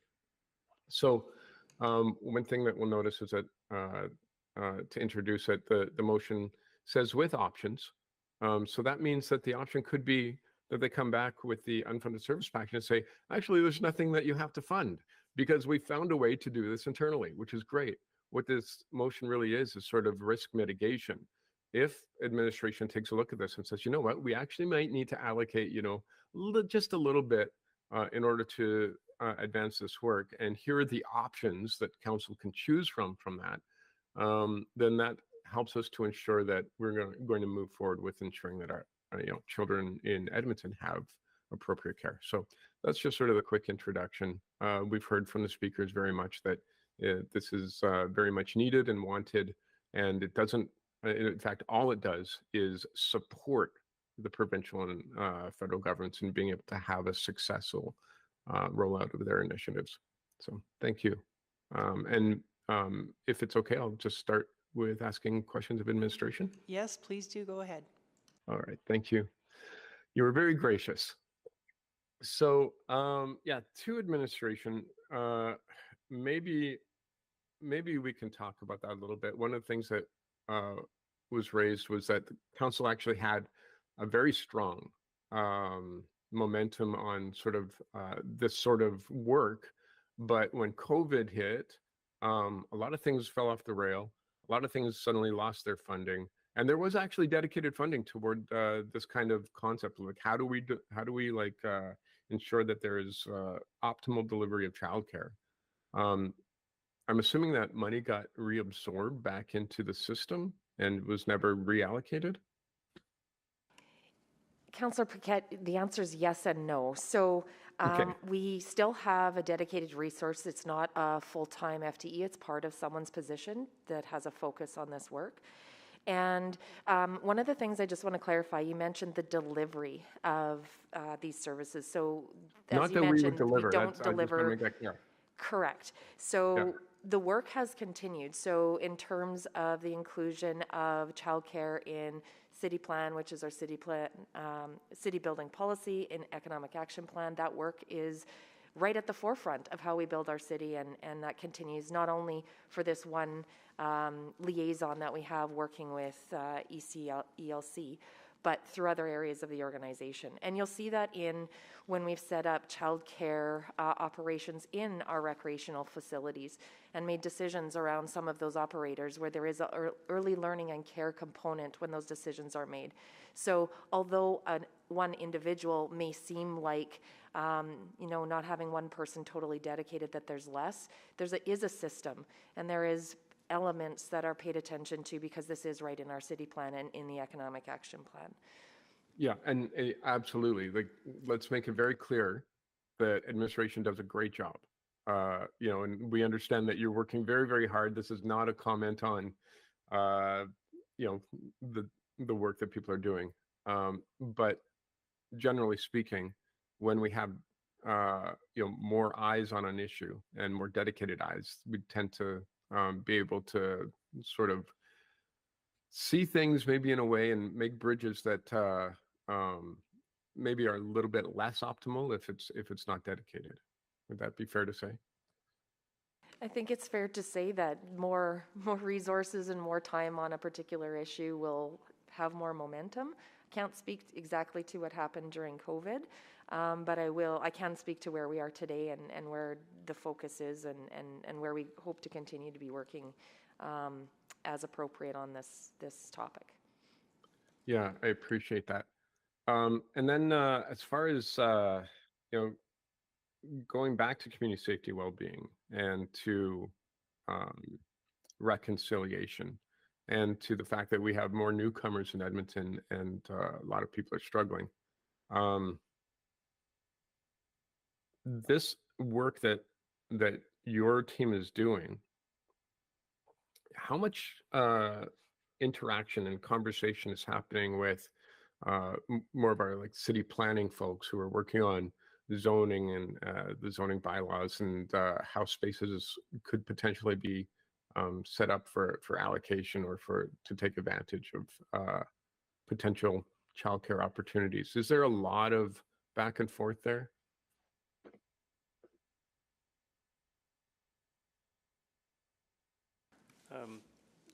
Councillor Paquette, one of the biggest things the city has done is actually removing barriers to this sort of work occurring through the city, and so we tend to rely on the zoning bylaw. It's probably the city's most powerful policy document.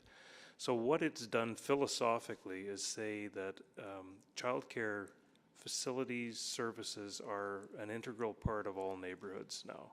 And that's one of the guiding principles of the zoning bylaw renewal. Yeah, so quick question. For example, our speakers today, this group, have they been included in these conversations? Most definitely. They actually help guide those Yep. conversations with the people that are doing the zoning bylaw review. And their position is that there could be more communication and more dedicated advocacy so that we can communicate all of that, not only to each other, but also to other orders of government, to other municipalities. Right. I'm not sure that their concern is so much with the zoning bylaws. They're actually looking at the broader system requirements, if you like, which kind of gets beyond the Broader zoning system requirement. requirements, right. Yeah, the On question one is, hand, we've got as the city plan covered, but there's broader questions that must be addressed. Yeah, the question is, as a municipal corporation, what our role in this should be to advance the interest. And I know I think they get frustrated with me bringing that up all the time. If you're going to advocate for a position for the municipality, what are we advocating for specifically, other than let's make it better? And that's where we need the focus. Right. And so, okay, I'm out of time. Thank you. Thank you, Councillor Rice. Thank you. I do want to appreciate city administration work, and specifically in the attachment 1, said very clear and give the stage where, based on the 10 recommendations back to 2021, 2 years ago, and which recommendation is completed on progress, and so I really appreciate that information. And also the effort and our city doing this. So the first question is about how this specific topic related to economic growth, and how this like the early learning and care and related to the, and because specifically in the first page of the report talk about relationship to council strategic priorities, this is related to economic growth. Can you comment on that a little bit more? Sure. So how this is related to economic growth specifically is when it comes to an inclusive economy. So when we've got parents of children that need affordable quality care, this allows them to also be in our workforce. And when those children are also getting the early learning development, that has long-term impacts. That's not just something that's good for our economy today, that's something that's good for our economy in the future. So it's one of the reasons why it is in our economic action plan, the need to promote the affordable and quality childcare as part of our strategies for building a strong economy here in Edmonton. Okay, thank you. And then, so I do heard a few times here we talk about what's our city's role, and it's specific for this. And I have one question regarding the space creation grant. Did the city ever use this grant, leverage this grant, and to create and support more spaces? I can answer that. And I'm going to apologize because we had some breaking information. So you'll notice if you read carefully the attachment and the report, there's actually two different totals cited in that. So there actually has been 3 grants that have gone, 2 that have been issued, 1 that's about to be issued, and the total spaces that they've helped support is in between 100 and 140 spaces. So that grant has actually been very successful in terms of creating the bricks and mortar, if you like. But it's if I've learned nothing over the past year that I've been connected to this, it's that it's a far more complicated discussion than just bricks and mortar. We've sort of addressed the bricks and mortar pieces, but the broader system pieces are the complex part. So then my question is, for this grant, and specifically is our city received this grant and then allocate and to the organization, or is the organization or service providers apply these grants directly to the city? So which level? Yeah, the service providers apply directly to the city, To and the we city. support it like we would any small business. But we received this grant from federal government, or we have our own grant? This is our own grant. This is under the Economic Action Plan grant. So the Economic Action Plan grant supports a series of actions under the Economic Action Plan, and this is in support of Action 17 specifically. Is annual grant? Pardon me? Is annual grant? It is going to come to a close this year. So like how much in total? For How much? the total amount of the total. grant, it's just under $2 million for all of the Economic Action Plan. $2 million for all of the Economic Action Plan, But not then- just just this piece. But not we just Action 17. do we have a specific dollar amount for this grant? It's called the Space Creation Grant. Right, we do not. It depends on what applications come in, and we had 3 applications that were supported. So this one may not be well known and for many service providers, right? It's possible that it's not very well known because it is communicated as the Economic Action Plan grant, and Action 17 is one of the actions. So it's not targeted, there's not an envelope specifically for this, it's first come, first served. So of the total envelope under the Economic Action Plan grant, this is one of the areas that is eligible. Okay.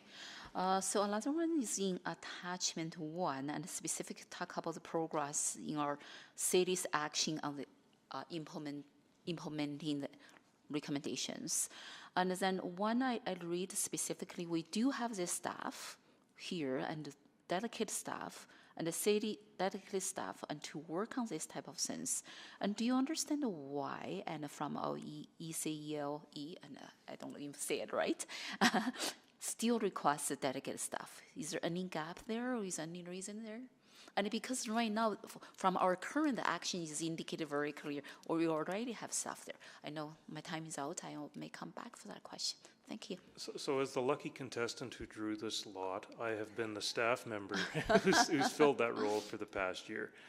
I believe what you're hearing from the ECLC is they would like dedicated staff member, and I've been doing this sort of, as somebody mentioned, off the corner of my desk. I'm totally impressed with the depth of knowledge and the dedication of this group. I would suggest that their request is a reflection that they think more attention needs to be paid to it. Thank you. Next, we'll go to Mayor Sohi. Thank you. I really appreciate you framing this as part of building an inclusive economy, and that is very important.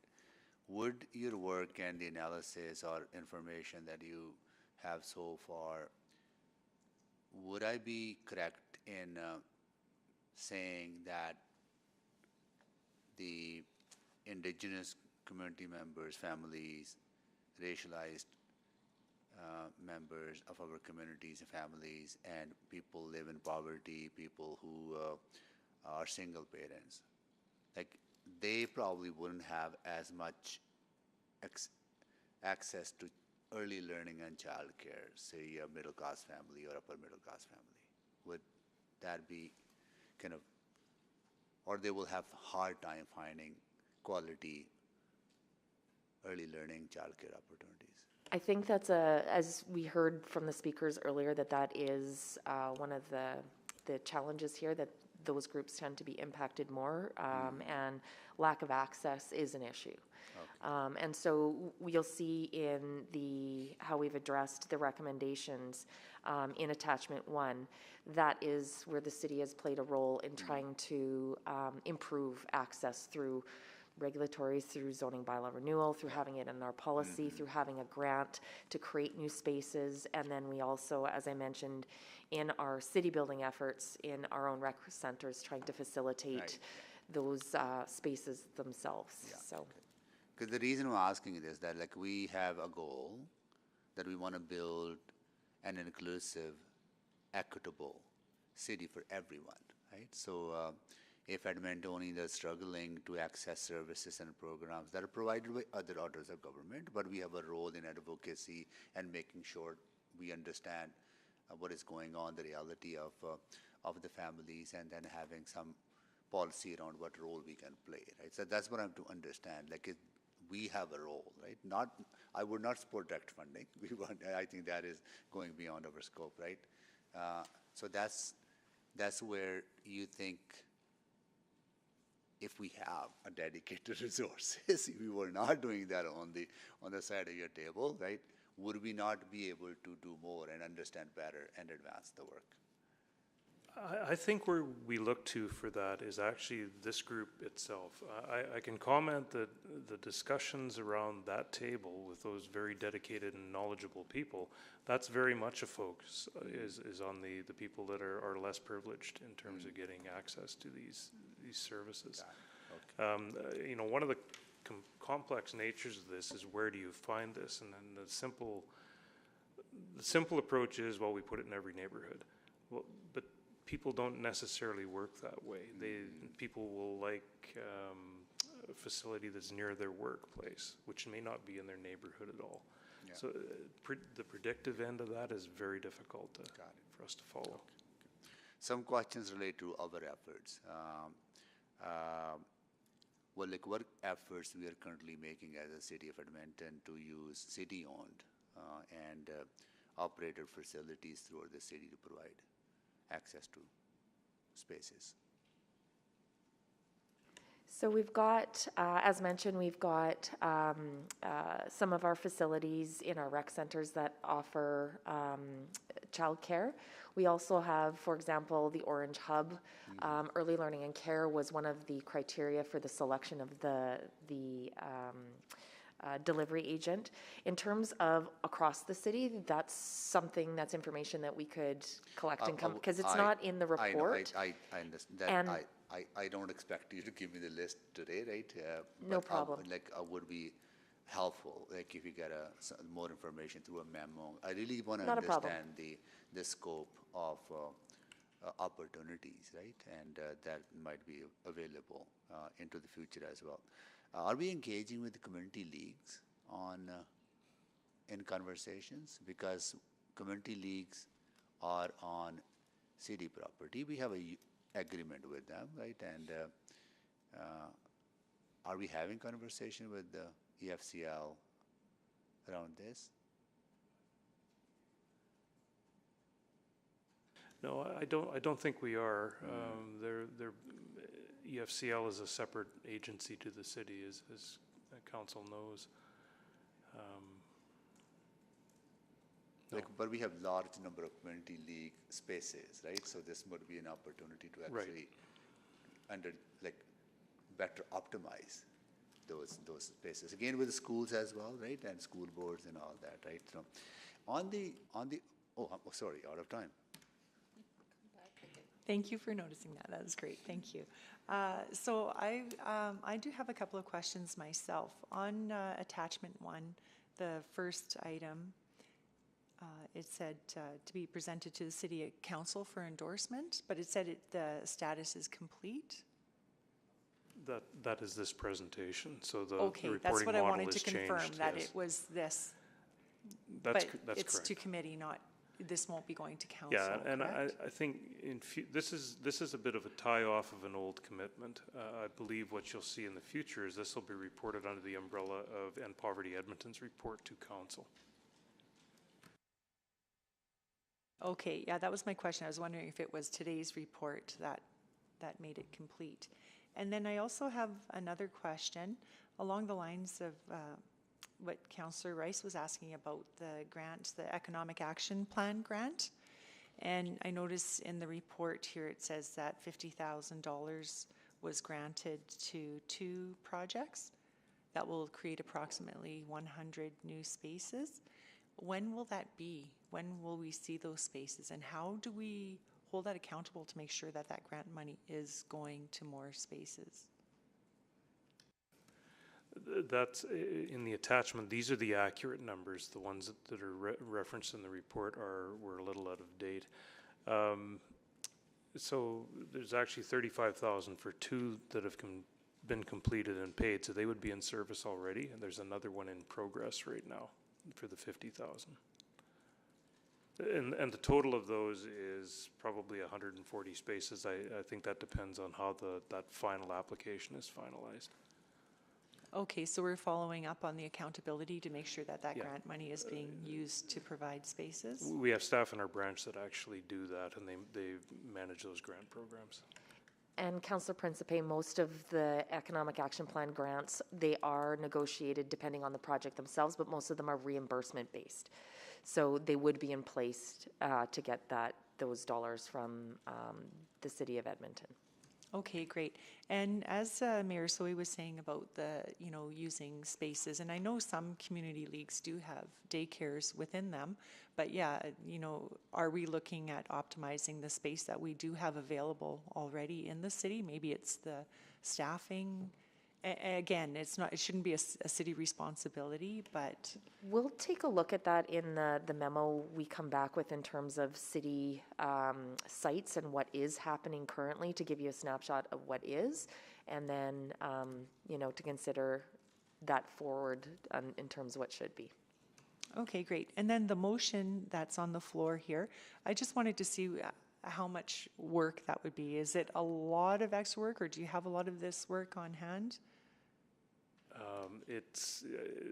The motion is a bit of a surprise to us, so actually we'll have to put some thought through that, and we can report back to committee or council through that report.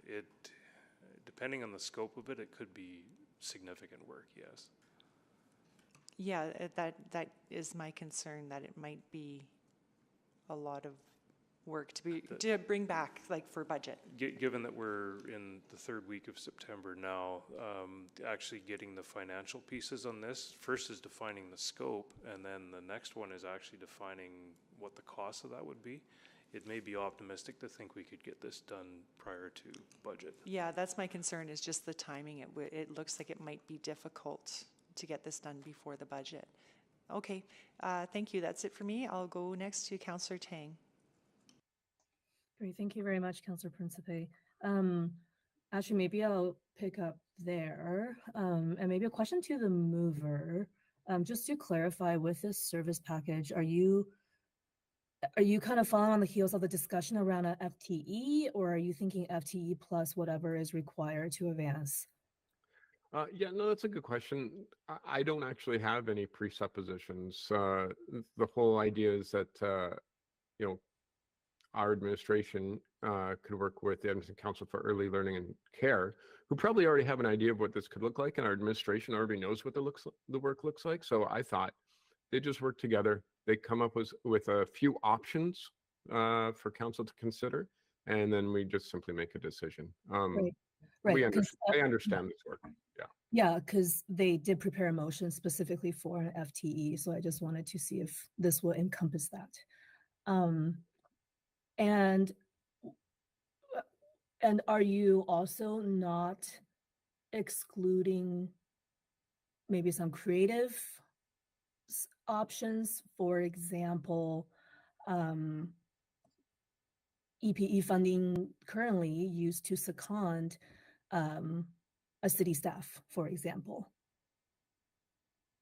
Right. Yeah, no, I think that everything should be on the table. I thought this would be a chance for administration to shine on something that is a low cost sort of proposition.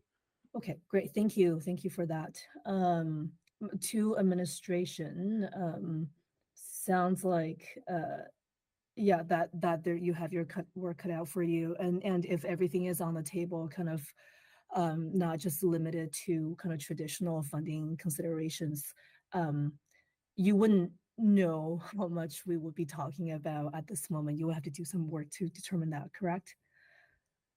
That's correct. Okay. I'm curious, the recommendations were presented back in May 2021. I'm just curious, why is this report only coming now? You would have heard a little bit from ECLC saying the approach for the city has been just to wait and see. And part of the challenge in being able to respond to the recommendations is to finding out what the provincial and federal governments were proposing and what those details looked like. And so needed to have those recommendations play out for us to be able to weigh in to say what it looks like and where the city's role is there or not. As mentioned before, we lost a staff person as well through the pandemic to support this. And so that gap also played into our ability to respond. So, and to fill that role, that's currently Mr. Hales. Yes. That's correct. And in addition to that, the city was taking an overall look at support to agencies, boards, and commissions as well, of which this is another external agency. Gotcha. Thank you very much. And then just on that point around the annual reporting and that you're rolling this up into kind of EPE, but my understanding is that the End Poverty annual report, there is no timeline or there is no date set for their annual report coming to council now. So I guess I'm a little bit still confused about how that action 2 in terms of the annual reporting would be fulfilled based on what you shared earlier.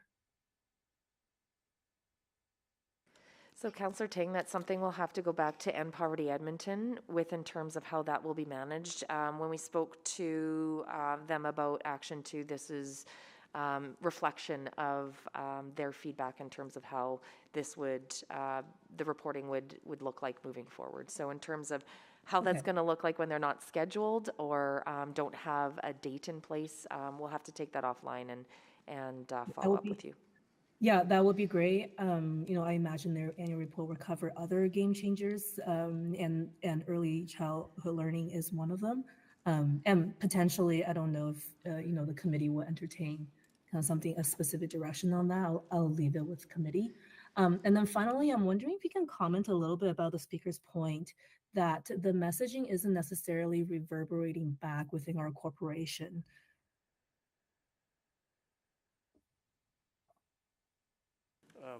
As that liaison, I can take the blame for that if you like. It's more of a matter of understanding what needs to resonate back into the organization. Yeah, I think that's a fair point. And always try and figure out the roles and responsibilities piece. Anyways, thank you very much for that. Thank you, Councillor Tang. Councillor Rice? Thank you, Chair Principate. So, to administration, you mentioned that $2 million for the economic grant. Are you able to provide more detailed information and offline, not here?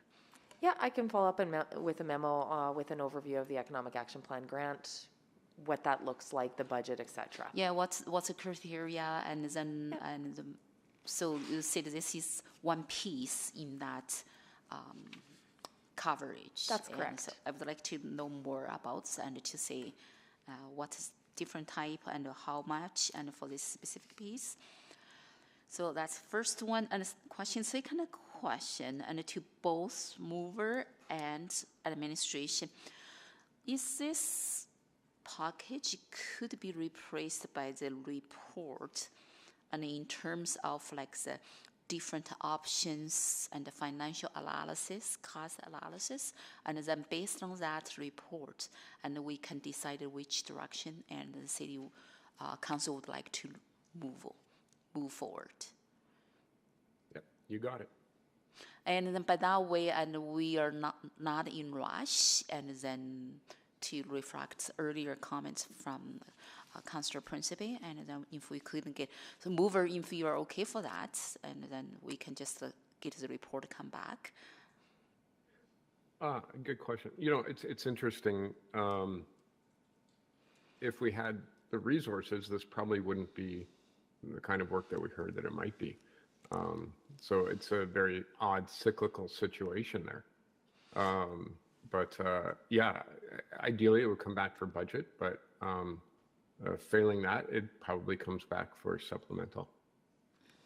If there are But budget, I'm open to either situation as long as we're talking seriously about getting the work done. yeah, if there are budget implications, it would most certainly come back for a budget. The question would be which one, whether Yeah. it's this fall or whether it's next year Yes. sometime when we've had a chance to actually fully think these things through. Yeah, so specifically right now, the few factors I would like to consider, and one is agreement and between federal and provincial. I would like to see that first because we didn't talk about that piece today.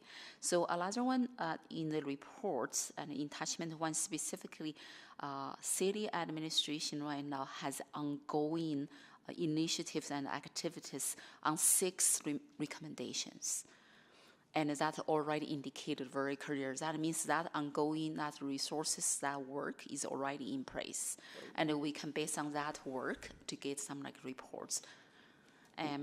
So the third one, and why I would like to have a report back, because in attachment specific stated very clear, zoning bylaw renew initiative administration will continue to seek opportunities to reduce or remove regulatory barriers and expand potential location options for childcare facilities in Edmonton through the zoning bylaw renew initiative. But the zoning bylaw right now, and we will have the public hearing October, and the final decision still not made yet. So I would like to see how that initiative impact and our expand the location and the facilities for us. Right, and I mean, my experience with the zoning bylaw work, and this goes back to some of the early stages of that renewal, and there has been a significant amount of work done already it'll flow into the new zoning bylaw. So you're correct, it may be worth actually seeing how that complete document plays out. But I guess the thought I would leave you with is that there are probably no kind of meaningful regulation or regulatory barriers to childcare in the zoning bylaw anymore. There were previously because they were sort of allocated into specific locations, and we've removed a lot of those barriers as a corporation already prior to the completion of the zoning bylaw. But I heard the comments from today's speakers and then even the suggestion how we can get these spaces in each neighborhood. And I think that discussion is still not discussed yet. From my perspective, I would like to see the report come back first with the options and cost analysis attached, and then we can decide which option we go, and then we bring the unfunded service package. That to me makes more sense.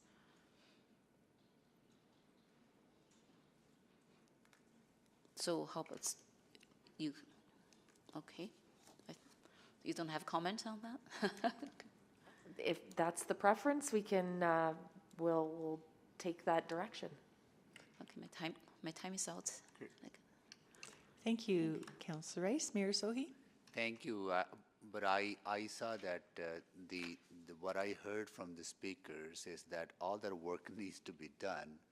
It requires a dedicated resource of staff person within the city in order for us to really figure out how it's going to look like. So if you're going to wait till analysis is done, right, I worry is that we will start losing opportunities for engagement, particularly on the joint agreement between the province and the federal government, how to influence that, right? So our next opportunity for resource allocation is in this fall.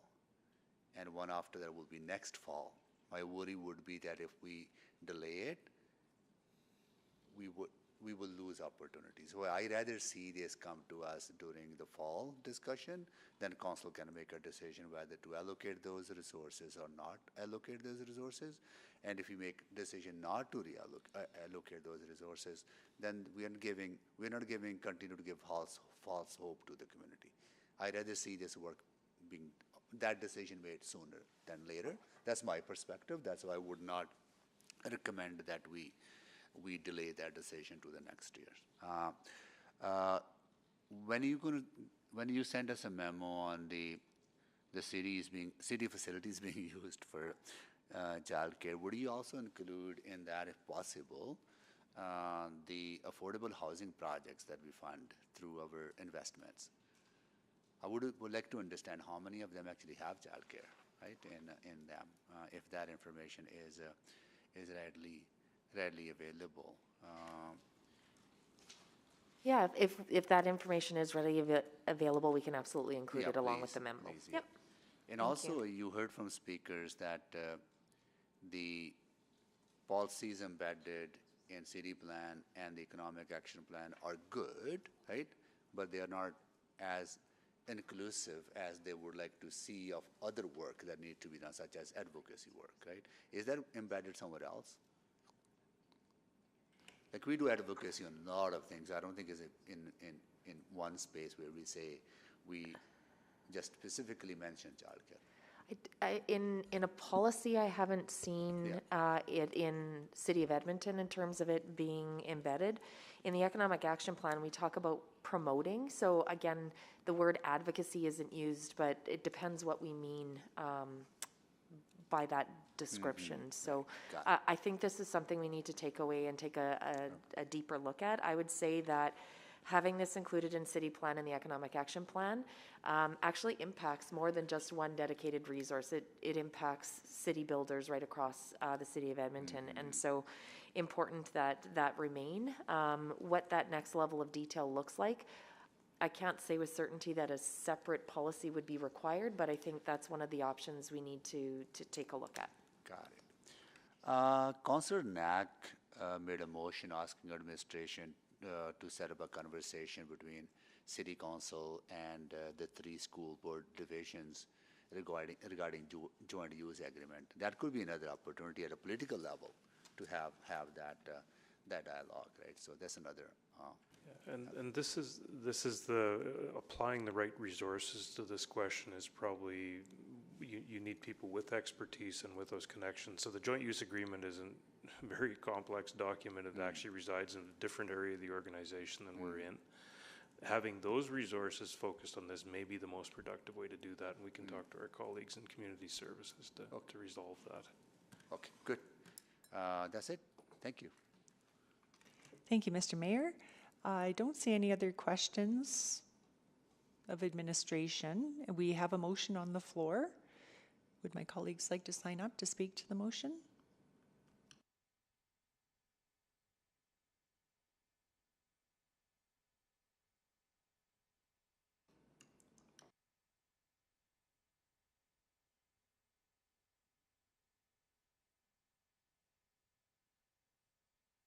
Looks like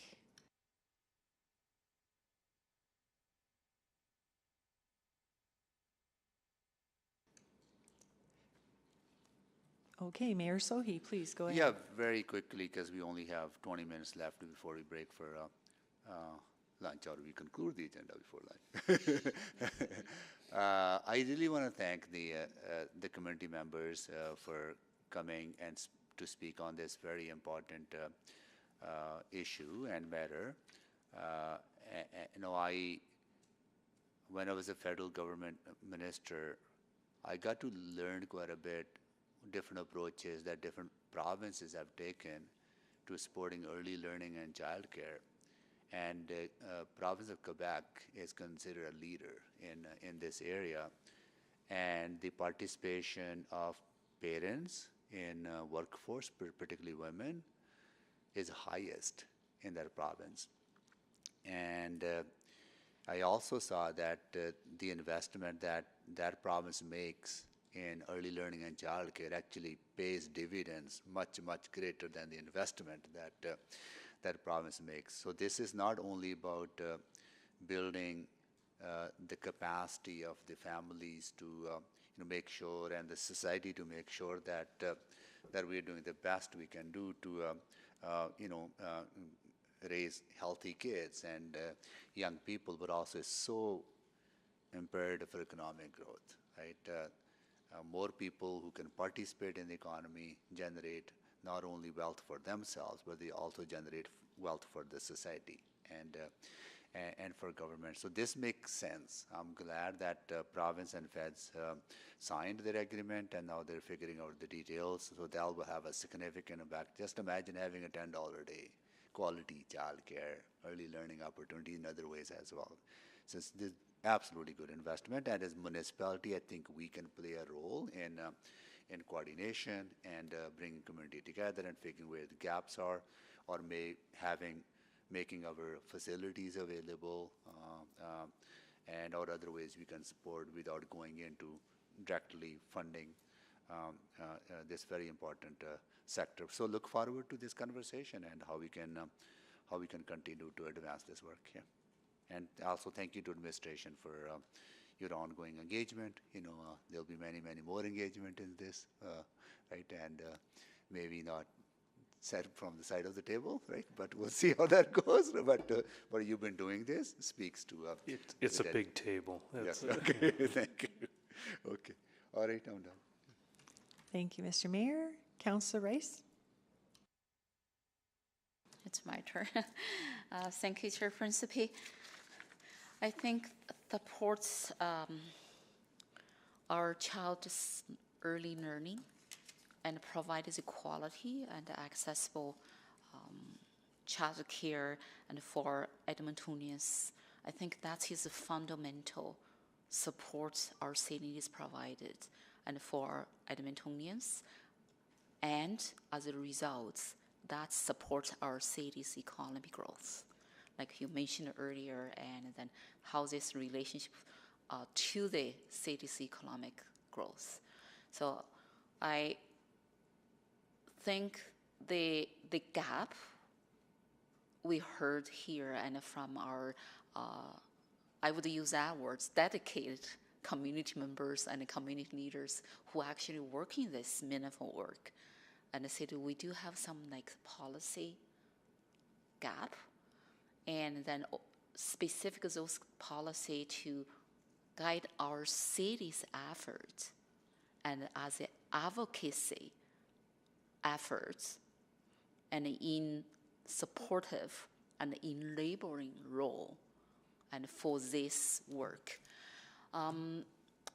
I know, and city administration, based on the reports you provided here, and I have seen lots of good work here, but I still see the improvement on the spaces, expanded spaces, also usage of our city-owned facilities, and this type of policy, and we may need to look explore more options and to provide support to the service providers, because we are not in the role to provide this to all delivery these services. We are in the role and to support it and to enable and this work. I do want to make that very clear. I agree with our Mayor Sohi and mentioned it earlier. How that to identify really what is under our city scope and what is not under our city scope, to set that expectation very clearly. So for moving forward, I would like to see this package come back with what type of options and also analysis for the associated cost could be. But I do want to set a very clear expectation at the beginning, what is under city's scope, what is out of our city scope, and what is our role. And if for our current role, is there any gap, any improvement we need to make, or anything we could do adjustment? That is one thing. Another thing is about, I mentioned earlier, spaces and facilities, city-owned facilities, and how we can leverage those resources to expand these spaces. And because right now I heard parents is always about fund spaces is challenge. They're on the waiting list, and also fund the quality of the care like child care providers for the early learning and also challenge as well. I know it's not our position to discuss some like program services because we are not service provider. But I do think that the quality piece, accessibility piece is important. So I'm going to support this at this moment, but when this come back, I would like to looking forward to what option could in align with our city's policy, our city's authority, and also our city's priority and the city's financial situation as well. Okay, thank you. Thank you, Councillor Rice. I'll go next. I wish that this would have come forward a few months back because then it would give you time to do the work. I think that this is going to be rushed work to get an unfunded service package. So my concern is that we might be missing some things because it will be rushed. Had it been a report, then it could have possibly been more wholesome, although I know we have done a lot of work also with the committee. Administration has done a lot of work in the past, so hopefully we can have a good, wholesome, unfunded service package come forward before at budget. I will support it because I think it's good work, it's important work, but I think the timing is not very good. I wish we could have done this earlier or changed it to a report so that we could take that into consideration. That's all I have to say, and I will go on to Councillor Tang. Great, thank you, Councillor Principe. Many years ago when I was part of the team that helped to stood up the Ministry of Status of Women at the provincial government, we looked at many files, and childcare was actually identified as one of the key low-hanging fruit that has tremendous benefits when it comes to women's labor participation. It's the social determinants of health in terms of healthy and vibrant communities. I think the benefits are huge, and I don't think anyone's disputing why childcare is important. And I think this conversation today is really about roles and responsibilities. I'm not necessarily convinced that an unfunded service package would resolve a lot of the asks and questions that we have. And I want to go through the three asks that we heard today from the speakers. I think a strategic advocacy plan is absolutely important when the city can do that together with the community. There's lots of players at the table, and I can appreciate that we want more say, more weight politically. I think as a starting point, I will want to know what the Early Learning Council's own strategic advocacy plan is. And I understand through Poverty that there is a work plan in place. And I feel like that was a bit of a missing from the conversation today. And like I mentioned previously, we currently don't have a mechanism for annual reporting from the organization. And I think that would be an important first step to bring back. In terms of the second ask, when it comes to policy, I think there are lots of different mechanisms we can achieve at this as well. For example, revisiting and reestablishing our child-friendly Edmonton policy. And then the thirdly, in terms of the FTE and the funding ask, I wonder if the current structure isn't necessarily working ideally or as it is intended.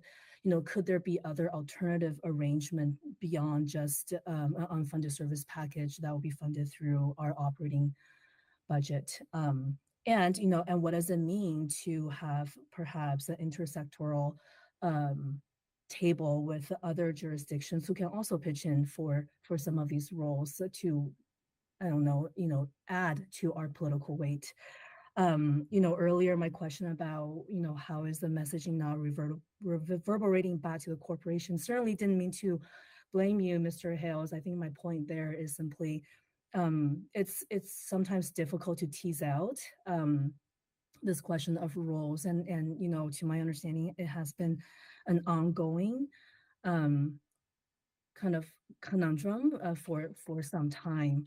And that's why we have dedicated, support and resources to groups like EPE to do this work. And so, I think the intent is great. I will have certainly concerns about workload and timing. And also setting that expectation when the unfunded service package would be judged against all other unfunded service packages. We know that there are many coming forward this fall. And also just setting up some, the expectation of what this will mean. So those are my 2 cents. Thank you very much for the discussion today. Thank you, Councillor Tang. Councillor Paquette to close. Oh, thank you, Chair Fitzpatrick, and thank you to all my colleagues and to the mayor and administration speakers. There's not really much I can add that they haven't brought the value to. So thank you for your wise words. One of the things that maybe we should talk about is the fact that if this had come back 3 months earlier, as Chair Principe was alluding to, this might not even have been a discussion. It might have just been something the council said, yeah, better include that in the budget. That's a possibility because it's obviously something we all care about and understand the value of. But here we are. And one of the things that really speaks to the necessity of this is that, as was also raised, it was over 2 years for this report to come back. That's a long time. That's 2 different councils. So, there needs to be some form of continuity and some form of momentum that's maintained, I think, especially when we're talking about early learning and childcare and how the city can advocate and have policies around that. We are not the arbiters of that. It's the provincial and federal government. But our voice is so essential in advocating for that. And if we don't have someone who's coordinating, as the mayor said, EFCL, different helping organizations, the Alberta Immigrant Women and Children Center, for example, is having this conversation. All of these voices need a touch point, someone who actually hears it all and can compile that and say, okay, now we know, and bring that back to council. So that's why this is important. And honestly, I understand that on one hand, it could be a lot of work. On the other hand, we also hear the administration feels like they have mostly a handle on this. So I don't see which one that is, where it's weighing out on the scales there. So I think that this is entirely possible, especially with our folks from Edmonton Council for Early Learning and Care. They've been thinking about this a lot, and from what we've heard from administration, there's constant communication. So I have full faith that our administration will shine on this and bring back some really incredible options. And not to put any pressure on them, it's just that the problem is if you do really incredible work in the past, we kind of just get used to that going forward into the future. So, what's the old saying that the reward for good work is more work? So, and hopefully with a little bit more funding, that work gets spread around a little bit more. So, yeah, let's just close the loop on how this is part of a bigger picture of affordability, wraparound supports, poverty reduction. We know that there are more and more people moving to Edmonton. We know that inflation is hitting hard, and so a lot of families who would prefer to have a one parent at home may not have that option going forward, especially with housing prices where they're at.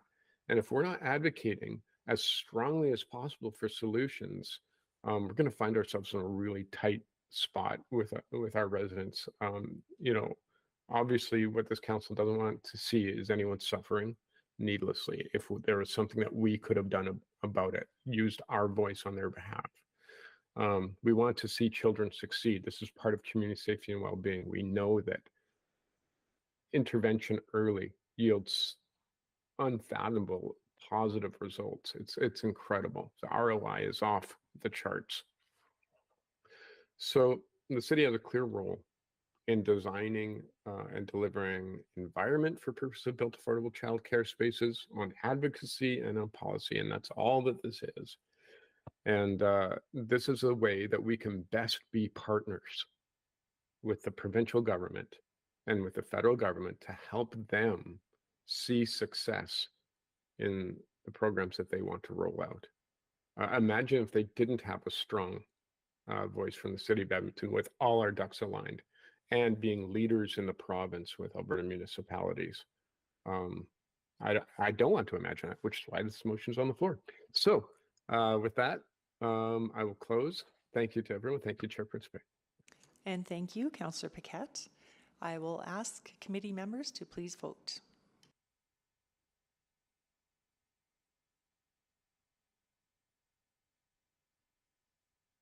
We have all the votes. Please display the vote.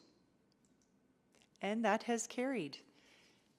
We have completed public reports, responses to councillor inquiries, none.